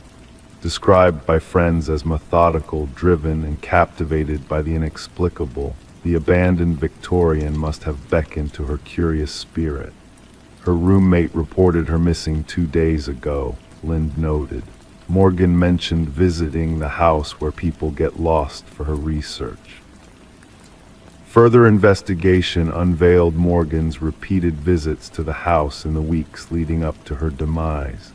Entries in her journal detailed strange acoustics, sudden cold patches, and doors that seemed to lead to new realms with each opening. In her final notes, she spoke of bringing specialized equipment to capture what she referred to as spatial anomalies. Yet, this equipment was nowhere to be found. During the autopsy, a surprising revelation emerged: traces of a rare alkaloid derived from a plant used in shamanic rituals were detected in Morgan's system.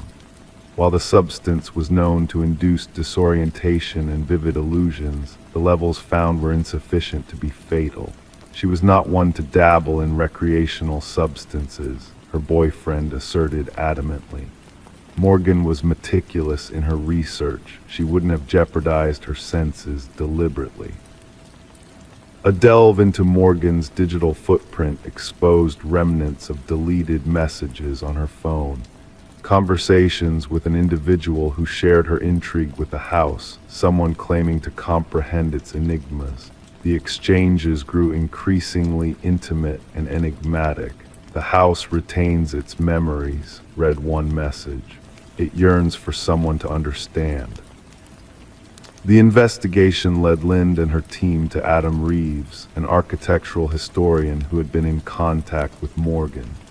His expertise in rare spatial phenomena had captivated her, evolving their professional rapport into a more personal connection. When questioned, Reeves appeared genuinely shattered by her untimely passing. "The house carries a legacy," he elucidated. The original architect wove optical illusions and false perspectives into its structure, intending to bewilder and disorient. Morgan believed there was a deeper layer to it, all a truth transcending mere design tricks. However, Reeves had a solid alibi for the estimated time of Morgan's demise. Surveillance footage depicted him giving a lecture at a university symposium hours away from the house. A breakthrough came from an unexpected source, Alina Blackwood's grandson, now residing overseas. Contacted by the investigators, he unveiled a hidden family secret, buried for generations. "My grandmother wasn't the sole Blackwood to meet her end within those walls," he disclosed. Others followed suit, always discovered in the parlor, always in a peaceful repose. The family dubbed it the claiming. Providing journals spanning decades, he evidenced deaths initially attributed to natural causes like heart failure or strokes. The pattern was unmistakable. Individuals spending significant time in the house eventually succumbed to what the family cryptically termed the influence. A secondary sweep of the premises unearthed a concealed compartment behind the parlor hearth. Inside, Morgan's missing equipment was recovered alongside an intriguing discovery: a small chamber harboring artifacts from diverse indigenous cultures, arranged meticulously in a geometric formation. At the center rested a weathered figurine, its features smoothed by the touch of generations. Analysis identified the figurine as a representation of a deity associated with liminal spaces, thresholds between worlds. Traces of the alkaloid matching Morgan's toxicology report were found on these artifacts. The case took a darker turn as forensic analysis of the house's dust patterns unveiled a presence besides Morgan during her final moments. Partial fingerprints, distinct from Morgan's or any known visitors, were retrieved from doorknobs throughout the dwelling. 3 weeks into the inquiry, Adam Reeves was discovered lifeless in his residence. Mirroring Morgan's posture, he sat facing the entrance, a serene expression on his face, the same alkaloid detected in his system. Clutched in his hand was a key that unlocked no door in his apartment but fit flawlessly into the hidden compartment within the Victorian. In his last written communication, sent to himself as a testament, Reeves inscribed, "The house doesn't bind you physically. It ensnares your perception." Morgan was correct. The doors led where they've always led, yet something tricks your mind into believing you're circling. Once you grasp the verity, you can depart at will, but by then, the desire to leave has faded. Officially deemed as suspicious deaths under scrutiny, the Victorian was condemned, its access restricted by the authorities. Yet whispers persisted of phantom lights flickering within on certain evenings and of visitors who vanished without a trace. Some locals professed that the house seized those who delved too deeply into its mysteries. Others speculated that Morgan and Reeves had unearthed a force ancient and potent, one existing in the crevices between conventional existence. The verity remained as elusive as an exit in a house where every door led back to the origin. Story 14. The wooden plank shifted ever so slightly under her weight, drawing her attention to its hidden secret. She knelt down, her fingers tracing the edges of the loose board, sensing the mystery beneath. The floor betrayed its solidity, hinting at a concealed truth waiting to be unveiled. With gentle determination, she lifted the boards, exposing a dim, narrow space that lay hidden beneath the foundation of her new home. Sarah Coleman peered into the darkness, her heart quickening with a mix of curiosity and apprehension. Detective Morgan Reed stood silently behind her, observing the scene unfold. The unearthed chamber held more than just forgotten relics. It held a chilling revelation that sent shivers down Sarah's spine. In the dim light of Detective Reed's flashlight, the hidden space revealed its secrets one by one. Walls adorned with surveillance photographs, capturing Sarah's every move with eerie precision. A disturbing shrine of obsession, meticulously curated by a man she had never met, Walter Green, the previous owner of the cottage. As investigators combed through the hidden chamber, a sense of unease settled over the room. The traces of Walter's fixation on Sarah painted a haunting picture of a life lived in the shadows, a life consumed by an unhealthy obsession. The investigation took an unexpected turn when a former coworker of Walter's revealed snippets of conversations that hinted at a deeper connection to Sarah. The pieces of the puzzle began to fall into place, revealing a disturbing pattern of behavior that had gone unnoticed for far too long. A key found in Walter's locker led to a storage unit that held a chilling replica of Sarah's former life. The meticulously recreated space mirrored Sarah's own apartment down to the smallest details. The realization of Walter's elaborate scheme sent a chill down Sarah's spine, a stark reminder of how close she had come to a fate unknown. The truth behind Walter's obsession with Sarah slowly unraveled, unveiling a history of delusion and fixation that spanned decades. His twisted belief in a destined union with Sarah painted a grim portrait of a man consumed by his own fantasies. As Sarah made the difficult decision to leave the house behind, the echoes of Walter's presence lingered in the shadows. The chilling reminder of what could have been served as a cautionary tale, a silent warning of the dangers that lurk beneath the surface of seemingly ordinary lives. Life moved on, the house passed on to new owners who remained unaware of its dark past. The hidden room was sealed off, its secrets buried once more.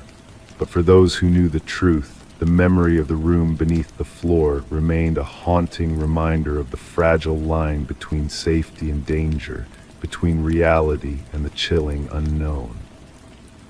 Story 15. Renovations always have a way of unearthing the unexpected. Old relics of the past resurface, yellowed newspapers, shattered trinkets, fading photographs. Yet when Sarah and Michael pried up the floorboards in their newly acquired Victorian-era home, they stumbled upon a hidden message, neatly tucked beneath the aged wood. The letter, fragile and worn, bore a cryptic warning: "Don't trust the one who knocked." Before they could process the eerie find, 3 sharp knocks reverberated through the silent house, sending shivers down their spines. Drawn to the mystique of the estate auction, Sarah and Michael had been captivated by the intricate details and storied past of the house. Little did they anticipate that their endeavor to renovate would unearth a dark secret. Detective Alina Reed arrived on the scene, the exposed floorboards revealing a shadowy void below.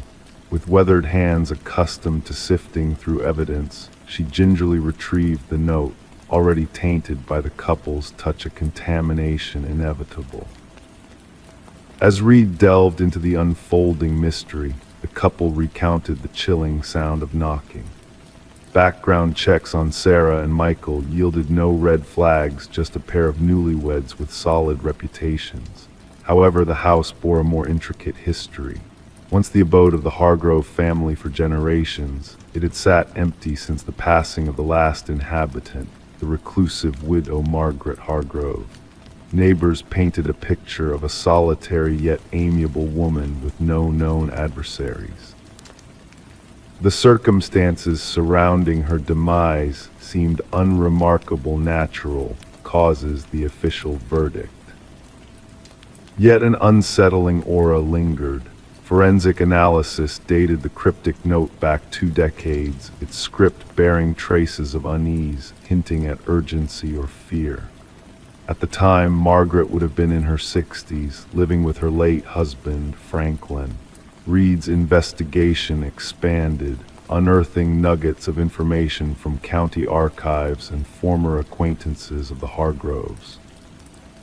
Franklin, a well-regarded retired educator with a penchant for woodworking, left behind traces of his craftsmanship within the home. A former student recalled Franklin's descent into paranoia during his final teaching years, a behavior initially dismissed as early-onset dementia. The breakthrough came during Reed's interview with Margaret's aging sister, who, amidst fading memory, whispered of Margaret's apprehension towards a mysterious visitor, the collector who knocked. Franklin's gambling debts had brought this ominous figure to their doorstep, a debt collector named Victor Mercer, who vanished without a trace 2 decades prior. Revisiting the house with a forensic team, Reed's meticulous search uncovered a grim truth buried beneath the foundation: a male skeleton, its skull fractured, wrapped in plastic. Dental records ruled out Franklin as the victim, whose ashes had long been scattered. The wallet found with the remains bore the identity of Victor Mercer, a known loan shark involved in illicit gambling activities. Margaret's hidden diaries, discovered in the attic, provided the missing pieces to the macabre puzzle. Franklin's confrontation with Mercer had escalated into a fatal altercation, leading to the loan shark's demise at the hands of the woodworking tools turned weapons. The note, a silent witness to the tragedy, emerged as a cautionary tale. Margaret, driven by fear and loyalty, had aided in concealing the crime, haunted by phantom knocks that persisted even after Franklin's passing. The house became a mausoleum of secrets, its walls echoing Margaret's descent into paranoia and isolation. With the case resolved, Mercer's remains were returned to his family, justice belatedly served. Sarah and Michael, unable to bear the weight of the house's grim history, sold the property, leaving it vacant and the renovations unfinished. Whispers in the town spoke of spectral knocks in the dead of night, a chilling reminder of the past. Detective Reed closed the case with a heavy heart, acknowledging that some mysteries defy complete unraveling, leaving behind a lingering sense of unease and unanswered questions. Story 16. The ancient envelope, its corners tinged with age, bore a pristine stamp freshly dispatched just a few days back. With delicate care, the detective unfolded its contents. Within lay a solitary sheet of paper, its words typed in a hurried, uneven script. "I beg your forgiveness for my transgressions." The paper exuded a dampness, carrying a faint scent of iron. Only upon closer inspection did the detective notice a reddish smear along the bottom edge, a stain that was distinctly not ink.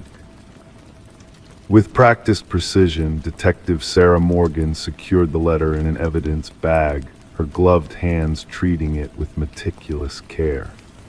The forensic team had already confirmed her suspicions. The reddish mark was indeed human blood, matching the DNA from an unsolved homicide that had plagued the department for years. The victim, a young journalist named Rebecca Warren, had been discovered in her apartment, bearing multiple stab wounds.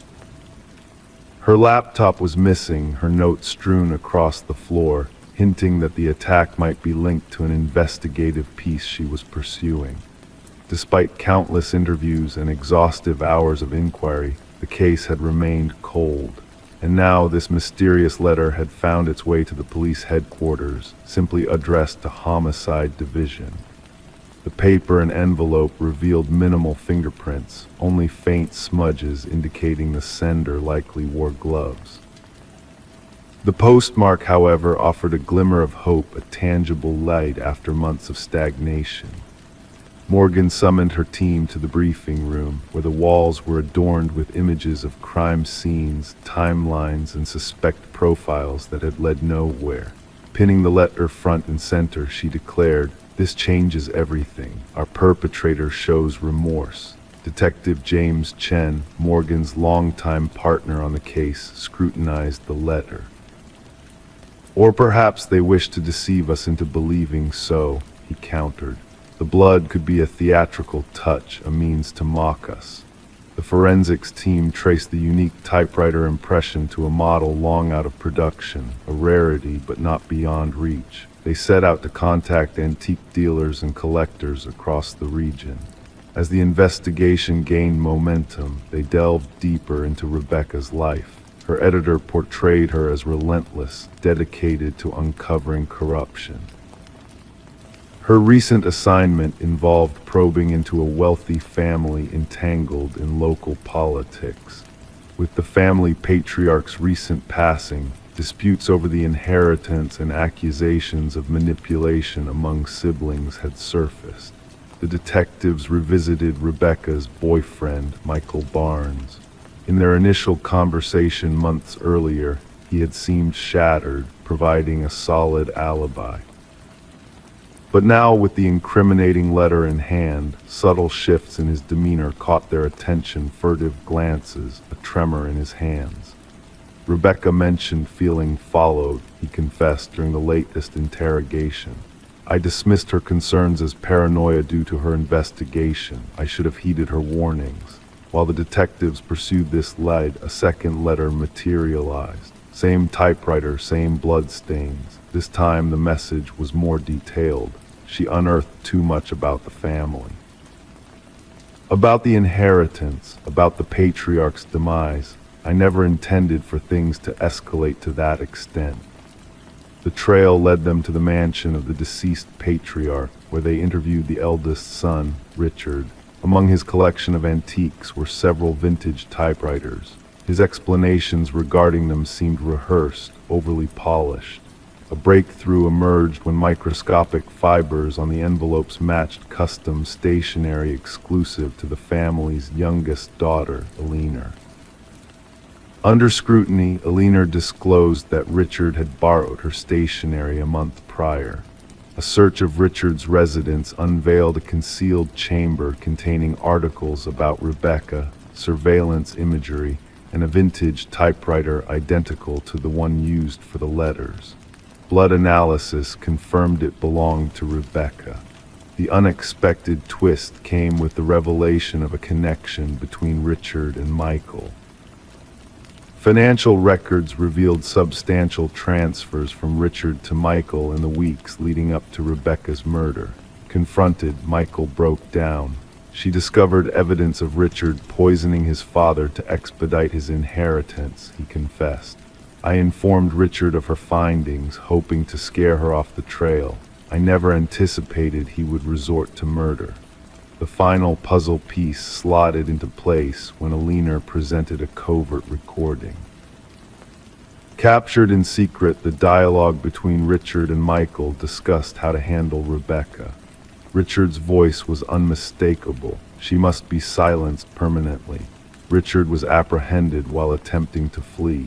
The prosecution built its case around the letters, the typewriter, the financial transactions, and Alina's recording. Michael accepted a plea deal in exchange for his testimony.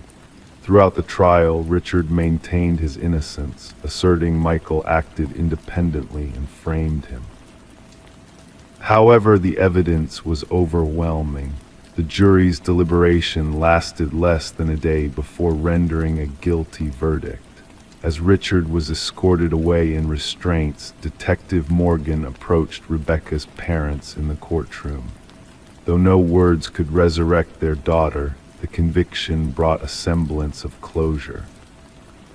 The blood-stained letters remained archived, a poignant reminder that even the most meticulously orchestrated crimes leave behind traces, and that remorse, whether authentic or strategic, can unravel those who believe they've executed the perfect crime. The case of Rebecca Warren stood as a seminal lesson in detective training, illustrating that breakthroughs can emerge not solely from cutting-edge forensics, but from the humble presence of an antique typewriter and the burden of guilt weighing upon a killer's soul. Story 17. As she ascended to the attic, a place she always avoided, the necessity brought her face to face with forgotten relics shrouded in layers of dust and cobwebs. Among the antiquities, nestled in the shadows, stood an old dollhouse, exquisitely crafted with meticulous attention to detail. Yet a sense of unease crept over her as she peered into the miniature world. The figures within were not mere dolls, but intricately carved replicas of her own kin, each one a mirror image of her family members as they sat downstairs. But one figure stood out of place herself, positioned by the attic doorway. Running her finger along the dollhouse's roof, she felt the imprint where the tiny wooden version of herself stood. A shiver ran down her spine, unrelated to the chill seeping through the cracks in the attic. This dollhouse had no place here. This wasn't the home of her childhood, but a temporary abode her family had recently settled into. Rebecca Morgan's distress prompted a call to law enforcement, leading to a scene of upheaval in the suburban residence. The family, gripped by fear, remained huddled in the living room, refusing to return to the upper floors. Detective Sarah Harmon, the lead investigator, initially presumed the situation a prank or a side effect of the family's adjustment to unfamiliar surroundings. However, the intricate craftsmanship of the miniature figures intrigued her. Each detail captured a unique aspect of the family members: the father's thinning hair, the son's favorite hoodie, the mother's tiny birthmark. The mystery deepened when forensic analysis revealed fingerprints on the dollhouse belonging to none of the family members. Even more unsettling were microscopic cameras hidden within the figures' eyes, all connected to a sophisticated recording system concealed beneath the dollhouse. The investigation took a dark turn as it unveiled a pattern of observation that surpassed mere stalking. The miniature figures mirrored the family's daily routines from different days, hinting at a prolonged period of surveillance to learn their habits. This was not a typical case, Detective Harmon later reflected. The level of obsession displayed by the perpetrator was beyond anything we'd encountered before. A concealed entrance to a basement living space was discovered, indicating someone had been dwelling beneath the family's feet for weeks. Surprisingly, there was no sign of forced entry, and property records revealed the house had been unoccupied for a significant period before the Morgans' arrival. The breakthrough came through digital evidence, linking the surveillance system to an external server in a distant apartment. Inside, a disturbing collection of photographs and journals chronicling the lives of various families was uncovered. Martin Wells, the son of the previous homeowners, had been orchestrating a twisted game of control. Financial troubles had led him to create hidden living spaces in multiple homes, monitoring the occupants through meticulously crafted dollhouses. His fixation on maintaining authority over his childhood home had spiraled into a delusional obsession. During interrogation, Wells remained eerily composed, admitting to his surveillance activities as a means of asserting dominance over the homes he felt belonged to him. His psychological evaluation painted a portrait of possessive delusion, stemming from an inability to cope with loss. The dollhouse symbolized his attempt to possess not only the property, but also the lives of its residents. The Morgans, shattered by the invasion of their privacy, never returned to the house, haunted by the realization that they had been mere pawns in a disturbed individual's game. Wells faced charges of stalking, invasion of privacy, and unlawful surveillance, prompting a reevaluation of real estate laws regarding tenant safety and disclosure. The judge, recognizing the profound violations suffered by the Morgan family, condemned Wells for his manipulation and voyeurism. The case left criminologists astounded by the extent of Wells' clandestine activities, stretching back years across multiple properties. The Morgans sought solace in a new home far from the tainted memories, yet the specter of being watched lingered in Rebecca's mind. The dollhouses were banished and precautions taken, but the fear of unseen eyes persisted. Some days the shadows feel alive, and I wonder if somewhere a miniature version of me is still being manipulated in a dollhouse I have yet to uncover, Rebecca confessed. The echoes of Wells' twisted reality continued to reverberate, a chilling reminder that sometimes the most haunting tales are the ones woven in the quiet corners of our everyday lives.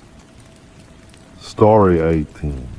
The dwelling had sat abandoned, untouched by life for what felt like an eternity. Whispers from the neighbors hinted that the house had remained vacant ever since the young woman's disappearance, a haunting mystery shrouded in silence. But when the new occupants crossed the threshold, a peculiar sensation lingered in the air. The bedroom, sealed shut from within, yielded to their persistence, revealing a realm frozen in time. The atmosphere was thick with neglect, dust dancing in the stagnant air, yet an unsettling presence lingered. The bed was immaculately made, the mirror devoid of blemish. A solitary candle, now a mere memory of itself, stood as a solemn sentinel on the desk, its wax weeping frozen tears of solitude. Amidst the stillness, a notebook lay open, its pages adorned with fresh ink that seemed to whisper secrets of the past. Detective Morgan delved into the chronicles penned by Elise Winters, a name etched in the annals of obscurity. Her elegant script adorned the pages, each stroke a tale untold, until the narrative abruptly shifted in the final entry. The ink bore witness to Elise's apprehension, her words a plea veiled in fear. I sense his gaze upon me tonight, the last entry revealed. The ominous car passes by, a harbinger of shadows. My cries for aid fall on deaf ears. Should darkness descend, know that fate had a hand in this, not mere chance. With a hushed reverence, the detective secured the notebook, a relic of a lost soul's final words.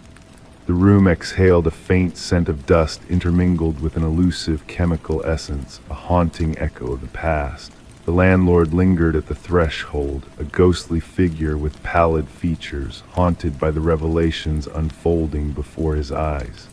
We combed every inch before listing the property. His voice trembled. That door was never meant to be locked. Elise had been a paralegal at Harriman and Associates, a realm of legal machinations and corporate intrigue. Whispers of her late-night vigils and unearthed truths echoed through the corridors of power. Colleagues spoke of a transformation within her, a descent into isolation, fueled by revelations unearthed in the shadows of the Westridge acquisition files. Numbers danced deceitfully, documents whispered half-truths in the night. The detective beheld portraits of Elise, a vision of determination and grace cloaked in a facade of steel. The enigma of her disappearance defied logic, leaving behind a tableau frozen in time. No signs of struggle tainted the room, no crimson trails marred the pristine facade. It was as though Elise had stepped away momentarily, leaving a world suspended in anticipation. As the investigators delved deeper, hidden truths began to unfurl. A concealed compartment beneath a loose floorboard unveiled a trove of secrets, an encrypted key to unlock a realm of clandestine dealings. The revelations within the safe deposit box at Northern Trust Bank painted a portrait of deception etched in shadows. Financial transactions danced with offshore accounts, a waltz of deceit orchestrated by unseen hands. The digital whispers of the flash drives echoed with damning truths, a symphony of corruption orchestrated by the elite. Neuropax, a beacon of hope tainted by lies, cast a shadow upon the realm of pharmaceutical purity. Elise's voice mingled with that of Vincent Harriman, a titan of deception, as they danced on the precipice of truth and treachery. The unraveling tapestry of deceit led to the doorstep of Harriman, a man cloaked in shadows of his making. The evidence, though circumstantial, painted a vivid portrait of guilt, a tapestry woven with threads of betrayal and blood. The enigma of the locked room beckoned for resolution, a puzzle waiting to be solved. Through the lens of security footage, the truth unfurled, a specter of the night, a figure cloaked in darkness, moving with purpose. Harriman's facade crumbled as the hidden passage was unveiled, a portal to a realm of shadows hidden beneath the surface. Justice, though delayed, found its mark. Harriman's fall from grace echoed through the halls of power, a testament to the resilience of truth. Elise's legacy, a whisper in the night, spoke volumes of a soul unbound by silence. The room she never truly departed became a shrine of justice, a testament to her unwavering resolve. As the house stood in solemn vigil, its secrets laid bare to the world, a hushed reverence enveloped the neighborhood. Whispers of a ghostly light flickering in the night sky echoed through the streets, a tribute to the young woman who defied the shadows of power. In the silence of the night, justice found its voice, a lullaby of redemption for the soul that lingered within the walls of the vacant house. Story 19. In the stillness of the night, a faint flicker danced across the baby monitor's screen, catching the mother's attention like a fleeting shadow. Dismissing it as mere interference, she settled back, only to be startled by a sudden crackle of static and a soft, eerie whisper that seemed to echo from the depths of the unknown. SHHH, go back to sleep. A chill ran down her spine as her heart quickened its pace, urging her to check on her precious son. With trembling hands, she rushed to his room, the air thick with a silent dread that hung heavy around her.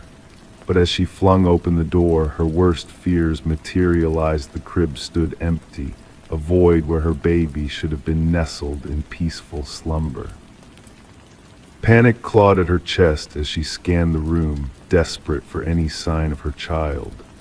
The window remained shut, the door securely locked, yet the only anomaly lay in the form of a stuffed rabbit abandoned on the floor, its unblinking black eyes fixed on her like a silent witness to the unfolding nightmare. In the darkness, Rebecca's anguished screams pierced the night, tearing through the veil of normalcy and drawing the attention of concerned neighbors who swiftly summoned help. The authorities arrived to find her huddled on the nursery floor, clutching the stuffed rabbit to her chest, lost in a realm of disbelief and sorrow. As the investigation unfolded, the mystery deepened, shrouding the disappearance of baby Samuel in a cloak of perplexity. No forced entry, no tangible clues, just the unsettling absence of a child who had vanished without a trace, leaving behind a shattered family in its wake. Suspicion cast its shadow over Rebecca, her every move scrutinized through a lens of doubt and speculation. With her husband Daniel away on business, the spotlight turned on her, fueled by whispers of postpartum struggles and a strained marriage that hinted at shadows lurking beneath the surface. Yet amidst the uncertainty, a glimmer of hope emerged, a microscopic clue that hinted at a clandestine intruder, a phantom who had slipped through the cracks of security to orchestrate the unimaginable. Fibers of a rare climbing rope, a shadowy figure captured in the night, and a footprint etched in soil all whispered of a calculated plan executed with chilling precision. Daniel's return from his trip unraveled a tangled web of secrets, his hands bearing the marks of a hidden past, his hobbies concealing a darker truth.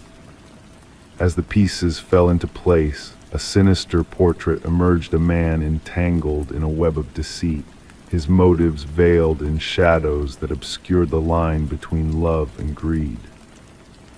The digital realm held the key to unlocking the truth, exposing a betrayal that cut deeper than any physical wound. The baby monitor, once a source of comfort, now stood as a silent witness to treachery, its signal manipulated to deceive and disrupt the fragile peace of a family torn asunder. In a chilling revelation, Samuel was found alive, a pawn in a twisted game orchestrated by a woman named Elaine, her gaze vacant as the handcuffs clicked into place, sealing her fate as an accomplice to a crime born of loss and desperation. The trial painted a portrait of deception and heartache, each revelation peeling back the layers of a conspiracy that had shattered lives and left scars that would never fully heal. Daniel's cough, a telltale echo in the darkness, his guilt resounding through the courtroom as justice finally caught up to those who had played with lives as if they were mere pawns in a game of betrayal. As the dust settled and wounds began to mend, Rebecca and Samuel embarked on a journey of healing, leaving behind the shadows of the past to forge a future bathed in the gentle light of hope. The baby monitor, a silent sentinel of truth, remained a reminder of the night that changed everything, a night when whispers carried far more than words, echoing the depths of a darkness that threatened to consume all in its path. And so, as the world moved on, lessons were learned, safeguards put in place, and a family found solace in the quiet moments of a new beginning, where the echoes of the past faded into the mists of memory, leaving only the whispers of a time when the truth lay hidden in the stillness of the night. Story 20. In the quiet stillness of the night, a faint sound echoed through the darkness.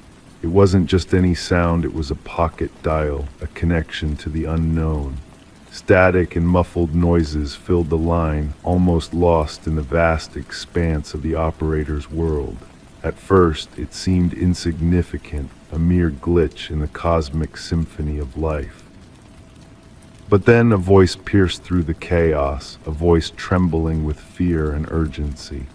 A woman's voice, barely above a whisper, spoke frantically into the void, "He's here."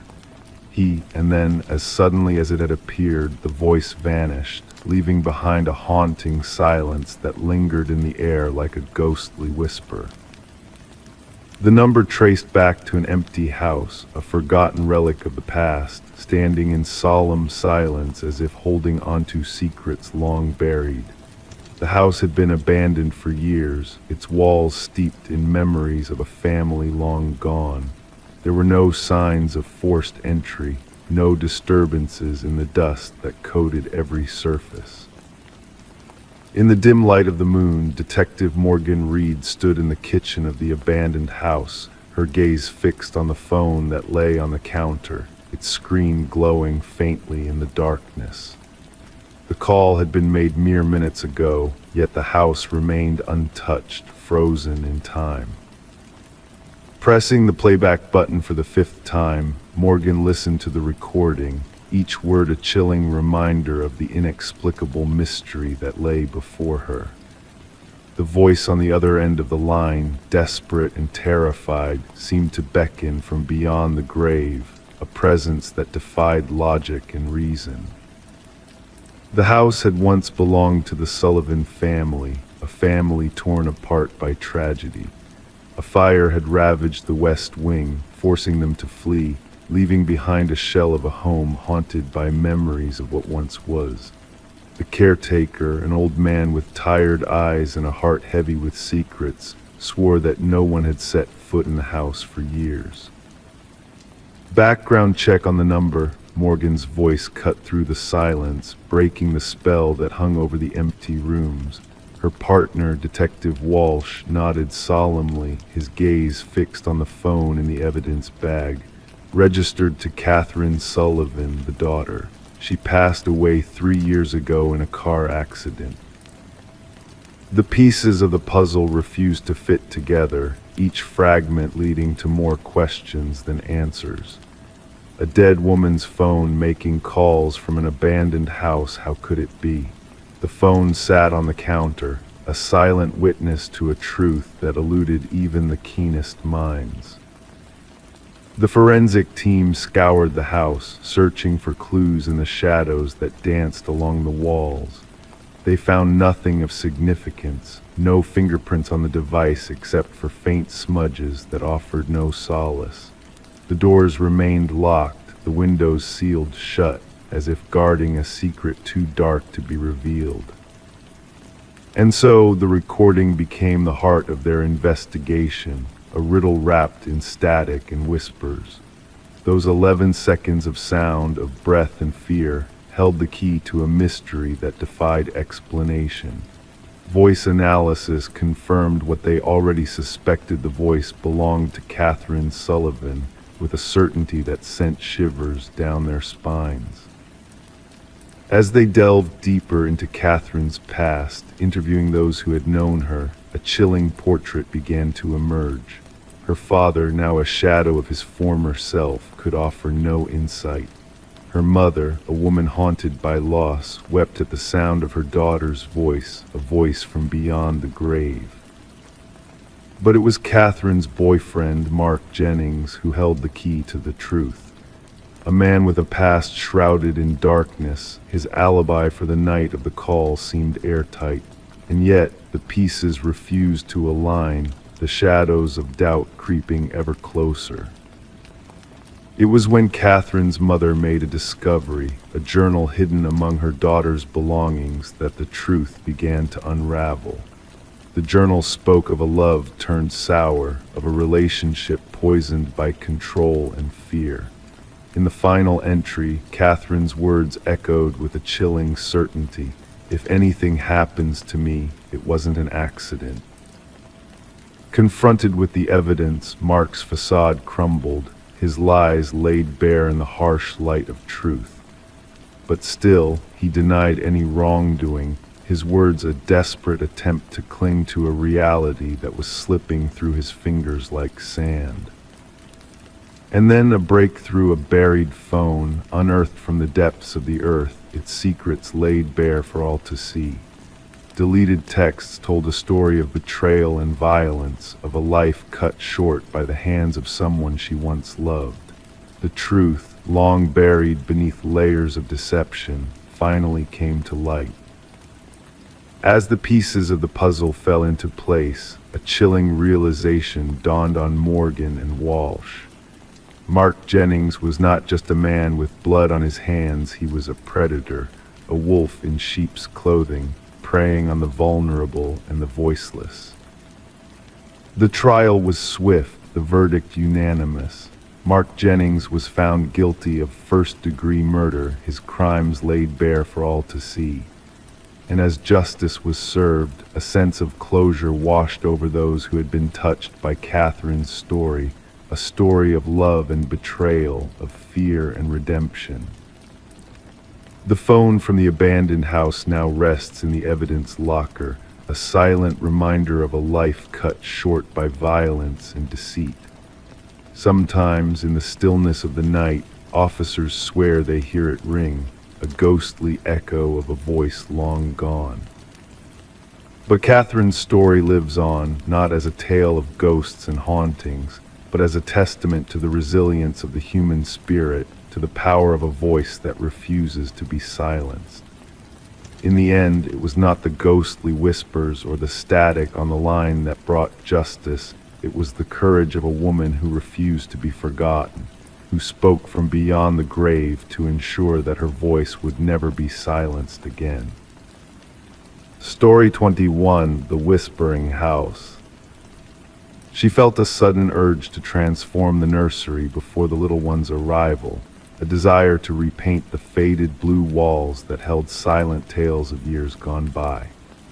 As the white paint cascaded smoothly over the tired surface, a hidden secret began to emerge, unveiling itself gradually.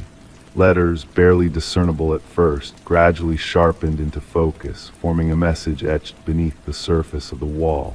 "Don't let it hear you." Her breath caught in her throat, sending a shiver down her spine. Stepping back, her eyes widened as she noticed something eerie: tiny handprints embedded in the fresh paint, positioned too high for any child's reach. This peculiar revelation in the nursery of the Morgan residence marked the inception of what would later be known as the Whispering House case. The young couple had acquired the Victorian-style home at a remarkably low price, unaware of the shadowy history that lurked within its walls. The real estate agent had casually mentioned minor cosmetic issues, concealing the darker truths that lay dormant. Detective Sarah Klein, clutching her notebook, pressed the doorbell, greeted by a pregnant woman clad in paint-stained overalls, her tired eyes betraying sleepless nights. The expectant mother recounted the chilling discovery of the hidden message in ghostly handprints. The previous owners vanished overnight, she revealed, her voice quivering. No farewell, just a hasty departure with essentials packed in their car. Inside the historical abode, the detective's footsteps echoed against aged floorboards as she made her way to the nursery. There she observed the remnants of the unfinished painting, the cryptic message still lingering beneath the fresh coat of paint. Beside it, 5 small handprints, imprinted in the wet paint, stood out starkly at the height of an adult's shoulder. Back at the precinct, Detective Klein delved into the property's records, uncovering a troubling pattern of ownership changes: 8 transitions in 30 years, a remarkably high turnover rate. More unsettling were the child welfare reports linked to 3 of those families, detailing children's accounts of whispers from unseen entities and eerie presences watching them as they slept. Further investigation led the detective to explore construction records and historical archives, unveiling a grim past. The house had once belonged to Eleanor Blackwood, a wealthy widow who had operated an orphanage within its walls during the industrial era. Newspaper clippings hinted at the mysterious disappearance of 5 children from her care, presumed to have run away.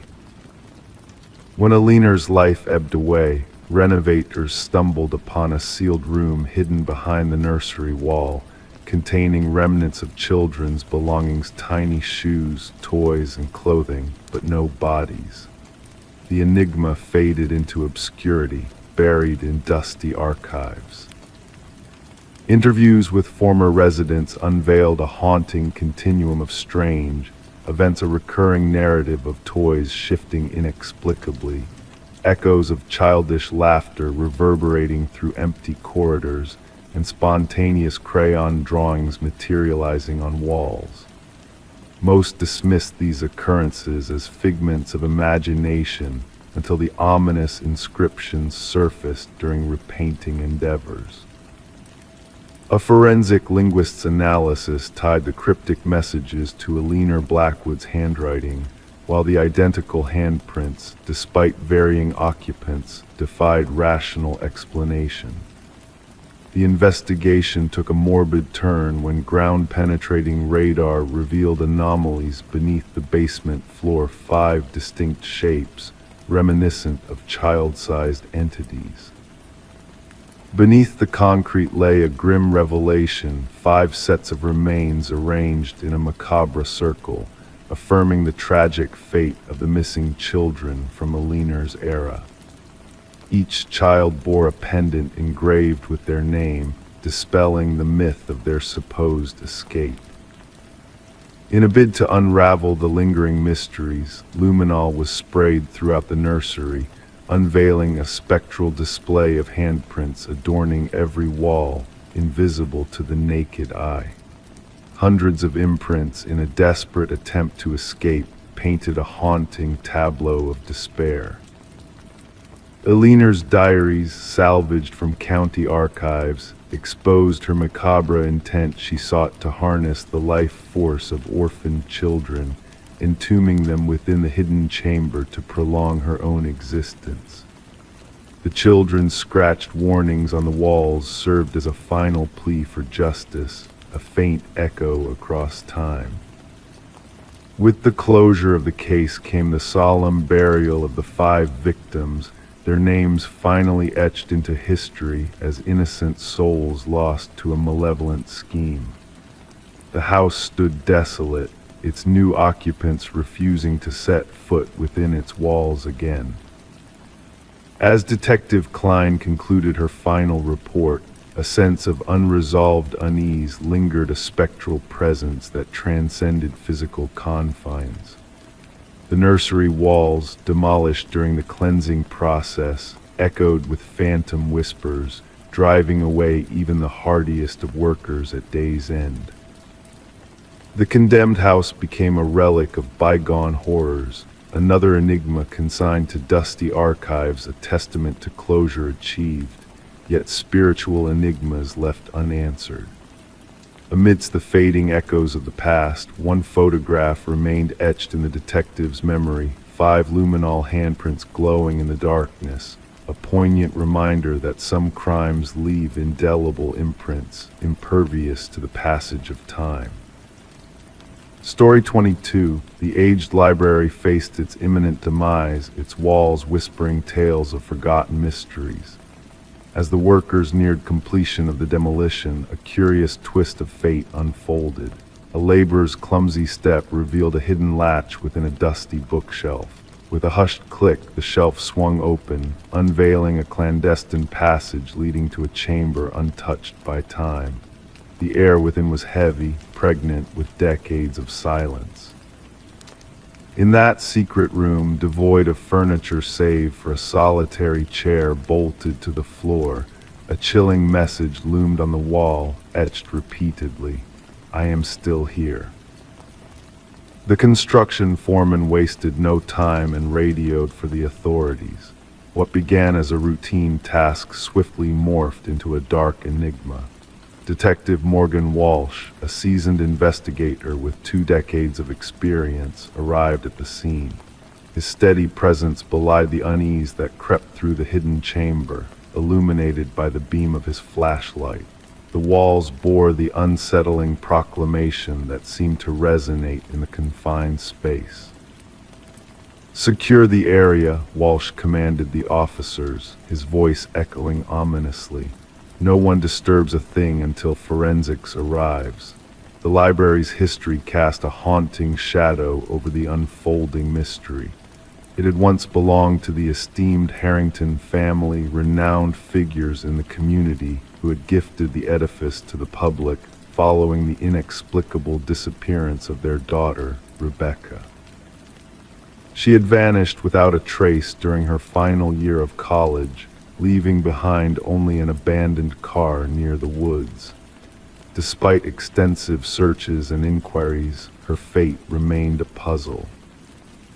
As forensic experts meticulously combed through the hidden room, they unearthed hair and fiber remnants ensnared in the chair. The scratches on the wall harbored traces of blood and skin cells beneath layers of neglect. Initial analyses hinted at a young female origin. "This chair was meant for confinement," the analyst remarked, gesturing toward the weathered leather straps and bolt holes. The struggle within those walls had been fierce. Walsh delved into the Harrington lineage with a growing sense of unease. The timing of the library donation after Rebecca's vanishing tugged at his instincts. Further probing unveiled a disconcerting revelation. The contractor responsible for the bookshelf's installation had close ties to Maxwell Harrington, Rebecca's uncle and the family patriarch. Financial records divulged unusual payments to the contractor, far beyond standard expenses. Former library staff expressed shock at the revelation, unaware of the concealed chamber's existence. A breakthrough emerged when DNA analysis linked samples from the hidden room to Rebecca's hairbrush. The chilling truth began to unfurl. The young woman had not fled, but had been held captive, likely by a relative. A search warrant was swiftly executed at the Harrington estate, leading to a pivotal discovery in Maxwell's study, a hidden journal chronicling a disturbing obsession with his niece. The final entry laid bare the sinister reality. She threatened to expose me. I cannot let that happen. The room will keep her until she understands. Maxwell, now residing in a coastal retreat, faced intense interrogation. Initially defiant, he crumbled under the weight of evidence. She was a threat to everything, he confessed coldly. Rebecca uncovered my embezzlement scheme. The family's reputation was at stake. I couldn't allow her to ruin it. His admission painted a macabre portrait. Rebecca had been lured, imprisoned, and ultimately slain within the hidden confines of the library. Forensic scans confirmed the presence of human remains beneath the floorboards of the secret room. Excavation revealed Rebecca's skeletal remains, adorned with the silver bracelet her parents had gifted her. At Maxwell's sentencing, the Harrington family stood in somber silence, clutching the bracelet, a poignant token of closure. The library's demolition came to a halt, transforming into a site of remembrance and reverence. Flowers adorned the entrance, a tribute to a life cut short and a truth concealed behind a veil of shadows. In a bittersweet twist, Rebecca's resolute message, "I am still here," etched on the walls, ensured her eternal presence and heralded the belated arrival of justice. The library, once slated for destruction, now stood as a silent sentinel to a tragedy unveiled, a testament to the enduring power of truth and the relentless pursuit of closure. Story 23. The town never whispered a word about the house on the outskirts of the forest. It stood silent, its windows dark, its porch weary from the weight of time. No one laid claim to it, no one recalled its builder. Yet when a group of wanderers strayed too near, they glimpsed a peculiar sight, names etched into the wooden panels, carved deep as omens. At the very end of the list, fresh and untouched, was a name unfamiliar to all. Until a shiver passed through them and one whispered, "That name is mine." The call came in under the cloak of night. Dispatch logged it as a routine trespassing incident. The voice at the other end belonged to Mason Wright, the leader of the group, who stumbled upon his name etched into the abandoned dwelling. The responding officers anticipated mere mischief, perhaps a jest among friends, but what awaited them defied logic. Detective Sarah Keller arrived as twilight embraced the woods. Her flashlight pierced the darkness, revealing the aged front of the house. The names 27 in total ran vertically along the eastern wall. Some had faded with age, nearly blending into the timber's gray hues. Others remained sharp, as if freshly carved, and at the base, Mason Wright, the cut still bearing traces of new sawdust. "I've never set foot here before," Mason insisted, his breath forming mist in the chill air. "I can't fathom how my name got here." The inquiry commenced with checks on each name listed. The findings sent a shiver down the spines of the detective team. Every name belonged to an individual reported missing over the past 40 years. Some cases had turned cold, others remained active, but they shared a chilling similarity: the individuals had vanished while hiking alone. Forensic experts meticulously photographed each carving, documenting the depths, techniques, and weathering patterns. The oldest name, Rebecca Hanson, aligned with a missing persons case from 37 years ago. The records recounted a young woman who ventured into these woods and never returned. Search parties unearthed naught but a solitary hiking boot beside a stream. Detective Keller delved deep into Mason's accounts. His tale remained unwavering. He bore no ties to the area beyond this hike with 4 college pals. The trail they chose at random, guided by an online suggestion. No thread of his past linked him to any name on the wall. Attention then turned to Mason's companions. Emily Chen, the group's photographer, shared snapshots taken during their trek. Upon scrutiny, analysts noted a disquieting detail. A blurry figure loomed in the background of 3 distinct photos. A tall, slender shape, always partly obscured by trees. "We saw no one else on the trail," Emily insisted. "We'd have surely remembered." Detective Keller sanctioned a search of the house's interior. The structure appeared forsaken. Dust cloaked every surface. Furniture lay in disarray. Yet in the basement, officers stumbled upon a disturbing sight. Personal effects of the missing hikers lay neatly arranged on wooden shelves. Watches, backpacks, cameras, wallets, each tagged with a name matching those on the exterior wall. Technicians meticulously cataloged every item. Beneath ultraviolet light, blood traces materialized on the concrete floor, stains that someone had tried to erase. Despite ground scans revealing no buried bodies, cadaver dogs persistently alerted near the back of the property where the forest grew dense. As the probe escalated, Detective Keller observed peculiar conduct from Mason Wright. He reported odd incidents, whispers outside his flat, footprints in fresh snow leading to his door but never away, shadowy figures observing from the street. The department assigned an officer to safeguard him, yet Mason's paranoia burgeoned.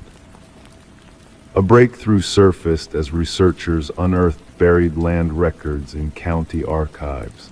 The house had belonged to a secluded hunter named Victor Blackwood. Neighbors caught scarce glimpses of him, recounting brief encounters with an unnaturally tall, gaunt man who shunned conversation. Blackwood vanished without a trace 15 years prior, his disappearance left uninvestigated. Detective Keller secured a warrant to plunge deeper into the surrounding woods. The search party uncovered a web of rudimentary hunting blinds, strategically positioned along favored hiking trails. Within one, they stumbled upon a journal chronicling meticulous observations, details of hikers, their paths, gear, and routines. The penmanship matched samples from Victor Blackwood's scant documents. The entries grew increasingly unsettling. Early pages detailed hunting tactics for animals. Later ones depicted humans as prey, their behaviors, weaknesses, and methods for their collection. The final pages held intricate accounts of tracking each victim on the wall, including elaborate notes on how he chose his prey. A manhunt for Blackwood spread across multiple jurisdictions. Helicopters equipped with thermal imaging scoured the forest. Tactical teams combed every nook and cranny. Yet the suspect remained elusive. Mason Wright ceased to answer his phone. Officers sent to his flat found it unlocked, empty rooms greeting them. On his bedroom wall, freshly carved, read a single line: "The hunter becomes the hunted."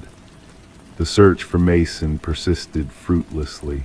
Then, during a secondary sweep of Blackwood's residence, forensic technicians chanced upon a horrifying revelation. Concealed behind a false panel in the basement, they discovered a small workshop housing woodworking tools, jars of wood preservatives, and a newly carved wooden piece bearing a fresh name not yet affixed to the outer wall. Detective Keller recognized the name instantly. It belonged to the chief forensic technician who had processed the house during the initial inquiry.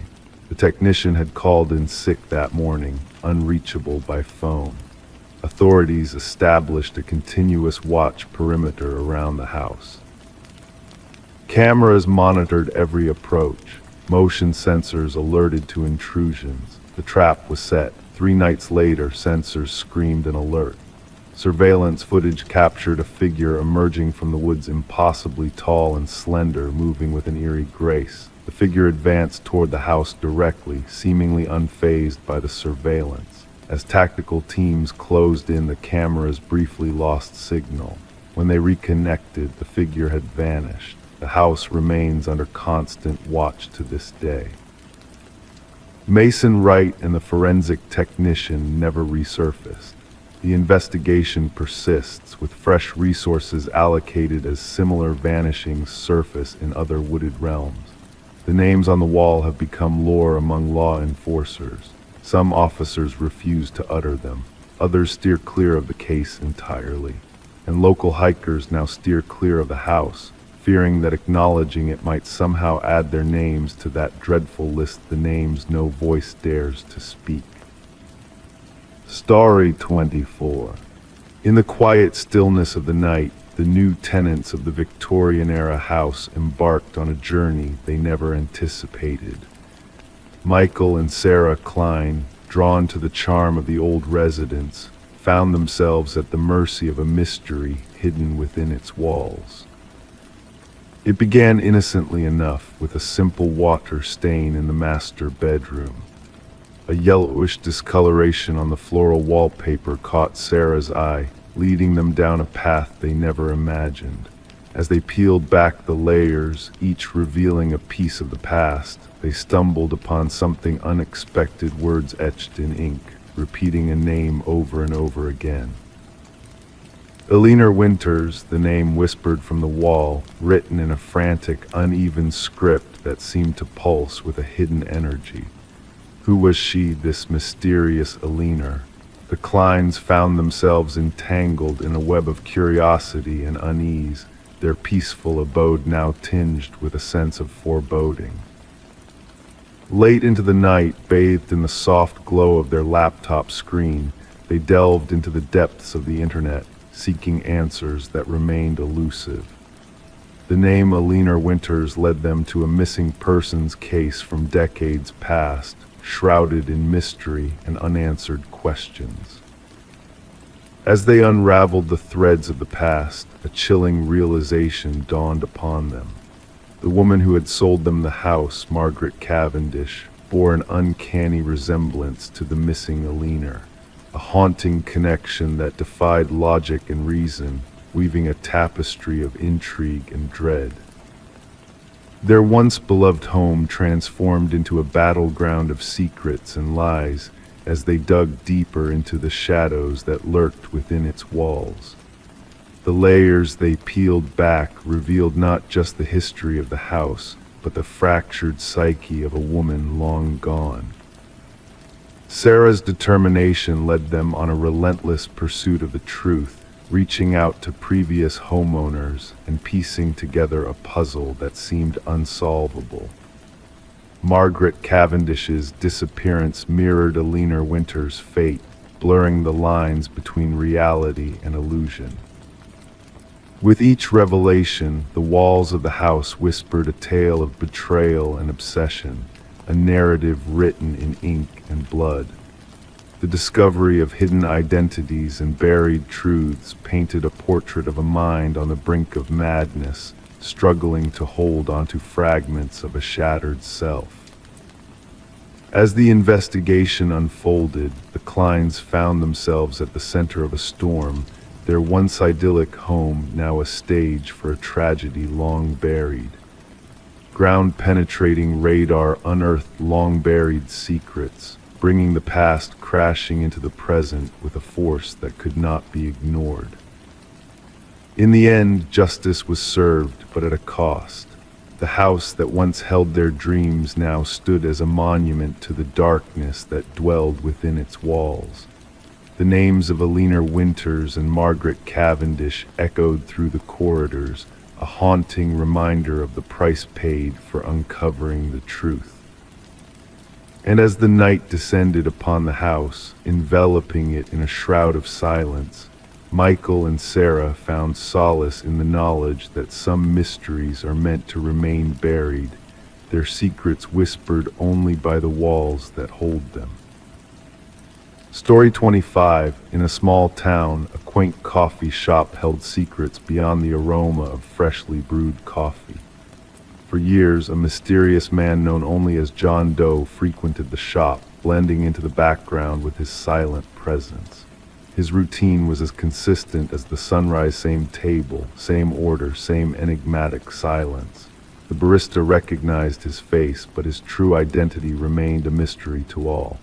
Then one fateful day, John Doe failed to make his usual appearance. When the police investigated, they discovered a wallet left behind at his customary seat. Inside the wallet was a driver's license with a photo, yet no name, no address, just an unsettling blank space where his identity should have been. Reviewing the security footage revealed a chilling truth. John had entered the coffee shop, sat down, but had never left. Detective Sarah Mercer delved into the perplexing case, her curiosity piqued by the inexplicable disappearance. As Mercer studied the footage, she noticed a peculiar flicker in the time stamp whenever John entered the shop. This anomaly led her to a revelation as she sat at his vacant table, her gaze drawn to an antique mirror hanging nearby. The mirror, adorned with cryptic symbols reminiscent of those in John's notebook, held a secret that transcended reality itself. Upon further investigation, a hidden compartment behind the mirror unveiled a trove of identical wallets, each containing a driver's license bearing the same photo with empty information fields. A journal chronicling decades of entries, penned in the same hand as John's mysterious notebook, hinted at experiments in temporal manipulation and identity transference. The journal spoke of a convergence point at the coffee shop where realities intersected, and the mirror served as a gateway between worlds. Mercer's understanding deepened as bizarre occurrences unfolded around the shop, reflections moving independently, sightings of John Doe where no one sat, and a sense of otherworldly presence lingering in the air. A breakthrough came when a retired physicist named Margaret Keller shed light on John Doe's true identity as Daniel Weston, a brilliant scientist who vanished while exploring the enigmatic properties of quantum mirrors. Weston believed in the existence of parallel realities and sought to traverse the boundaries between them. Mercer uncovered the coffee shop's connection to Weston's past, built atop the very laboratory where he had conducted his groundbreaking research. The pieces of the puzzle fell into place as she realized the profound implications of Weston's experiments and their impact on the fabric of reality. In a chilling moment of clarity, Mercer witnessed two versions of Daniel Weston coexisting in the mirror's reflection, a haunting testament to the blurred boundaries between worlds. The shattered mirror bore a final warning from Weston himself, signaling the closure of a chapter fraught with mysteries and dangers beyond comprehension. The case of the man who transcended existence remained unsolved, shrouded in the shadows of a coffee shop that had witnessed the convergence of multiple realities. As the shop closed its doors and the building met its demise, the enigma of Daniel Weston continued to haunt those who dared to unravel the mysteries of the mirror and the boundaries of reality itself. Story 26. In the stillness of the night, a mysterious parcel arrived in the mail, shrouded in secrecy. Wrapped in a plain envelope devoid of any return address, it held a single brass key, its surface weathered by the passage of time. The homeowner, a woman named Sarah Miller, felt a strange sense of recognition upon laying eyes on the key, though she couldn't place why. As she tested the key in every lock within her home, a sense of unease crept over her. It refused to turn in any of them. This key did not belong to her. Perplexed, Sarah placed the brass key on her coffee table, and in that moment an eerie occurrence unfolded. The old grandfather clock that stood in the hallway, long silenced by a mechanical ailment, emitted a solitary, hollow chime echoing through the silent house. It was a sound that sent shivers down her spine, a sound that should not have been possible. Sarah wasted no time in reporting this bizarre incident to the authorities, her voice tinged with a mixture of confusion and fear. The responding officer, a figure of reassurance clad in uniform, initially brushed off her concerns as a mere mistake, a key in the mail, easily explained. But Sarah's intuition, her gut feeling that something was amiss, persisted. Reluctantly, the officer accepted the key as evidence, sealing it in a small evidence bag that would soon become the focal point of a chilling investigation that would unravel the tranquility of the quiet suburban neighborhood. Enter Detective Robert Harmon, a seasoned investigator with a penchant for unraveling mysteries that lurked beneath seemingly ordinary surfaces. As the case file landed on his desk during the morning briefing, the brass key sat there, seemingly innocuous yet radiating an unsettling aura. Delving into Sarah's background revealed a life devoid of criminality, a retired high school English teacher, a widow with children living far away. No red flags in her financial transactions, no suspicious activity in her digital footprint. She was, by all accounts, an innocent bystander thrust into a web of darkness. Forensic analysis yielded no fingerprints on the key except Sarah's own, no traces of DNA on the envelope save for a generic postmark. The key itself, a common Schlage model, well worn and aged, hinted at a past obscured by time. But it was the key's unique bidding pattern that would turn the tide of the investigation. A breakthrough emerged when Detective Harmon decided to run the key's pattern through the department database, unearthing a connection to a cold case from 7 years prior. This case, shrouded in shadows, involved a storage unit harboring sinister secrets, a place where blood-stained carpet, cutting tools, and haunting photographs of unconscious women had been discovered. The original investigation had hit a dead end, the perpetrator elusive. Diving into the dusty archives of the cold case, Harmon uncovered a trail of breadcrumbs left by a retired detective who had worked tirelessly to unveil the truth. The key belonged to the storage unit, rented under a false name, a ghostly figure who had vanished into the ether. Surveillance footage, DNA samples, all led to dead ends, but the photographs, haunting images of 5 women, 3 unidentified, hinted at a darkness that refused to be extinguished. As Sarah was shown these photographs, her unease grew, manifesting in the form of heightened security measures installed in her home. The key, a silent messenger of dread, raised questions that echoed in the corridors of her mind. Why her? Why now? The investigation took a new turn as modern techniques breathed life into old evidence. The partial DNA sample found a distant familial match, leading the investigators down a twisted path to Harold Jenkins, a man with a shadowed past who had once lived in close proximity to Sarah. A substitute teacher, a transient figure with a penchant for anonymity, Jenkins emerged as a specter from the past.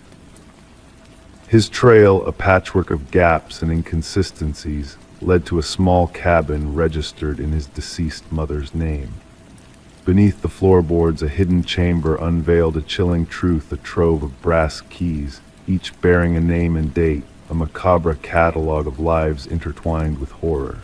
The women from the photographs, their keys accounted for, but more keys, more names, whispered of a darkness that stretched beyond the known victims. Forensic teams unearthed human remains buried behind the cabin, a grim discovery that sent shockwaves through the investigation. Sarah, now under constant protection, watched as the manhunt for Jenkins unfolded on a national scale. The press christened him the Keymaster, a moniker that sent ripples of fear through the community, a reminder of the evil that lurked in the shadows. The hunt for Jenkins reached its climax in a remote wilderness, where a chance sighting by a wildlife photographer set the wheels of justice in motion.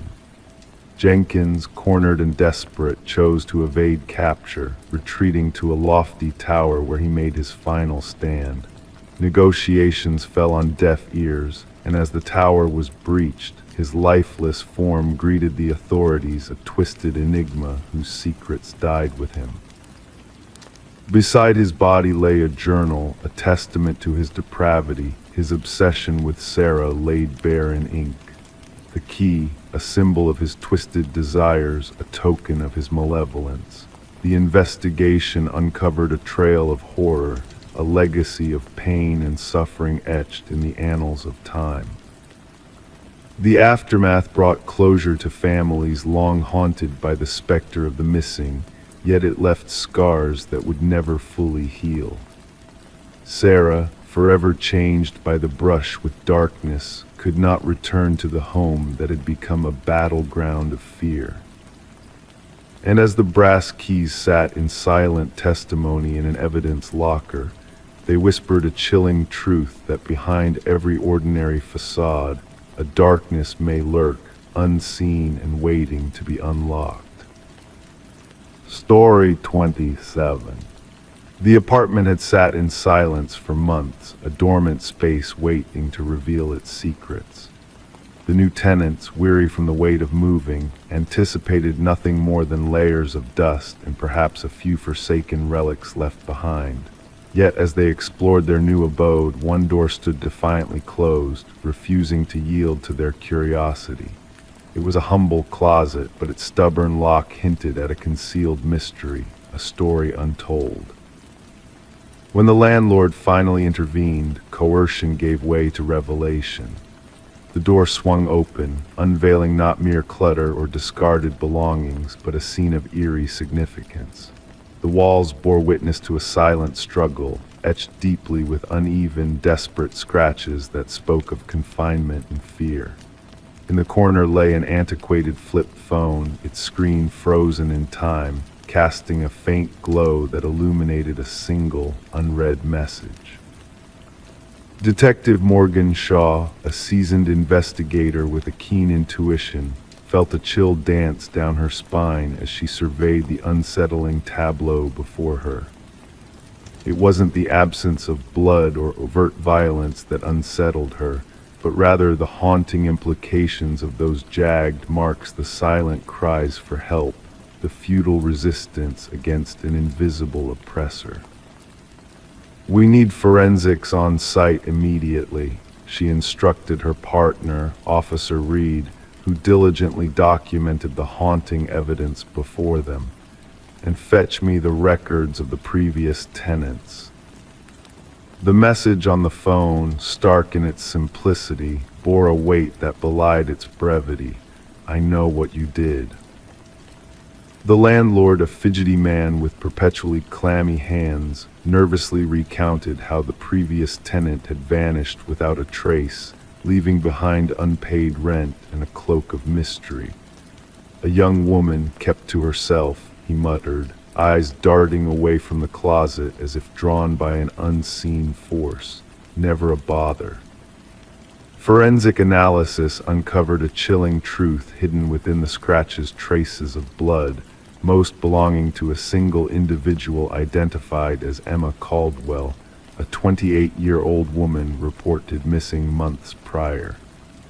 Yet, amidst the familiar DNA, two samples stood out, one untraceable, the other belonging to a man supposedly deceased for years.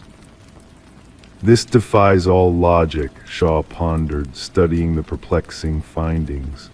Derek Mercer, a man declared dead following a tragic accident, had left an inexplicable imprint within the confines of the closet.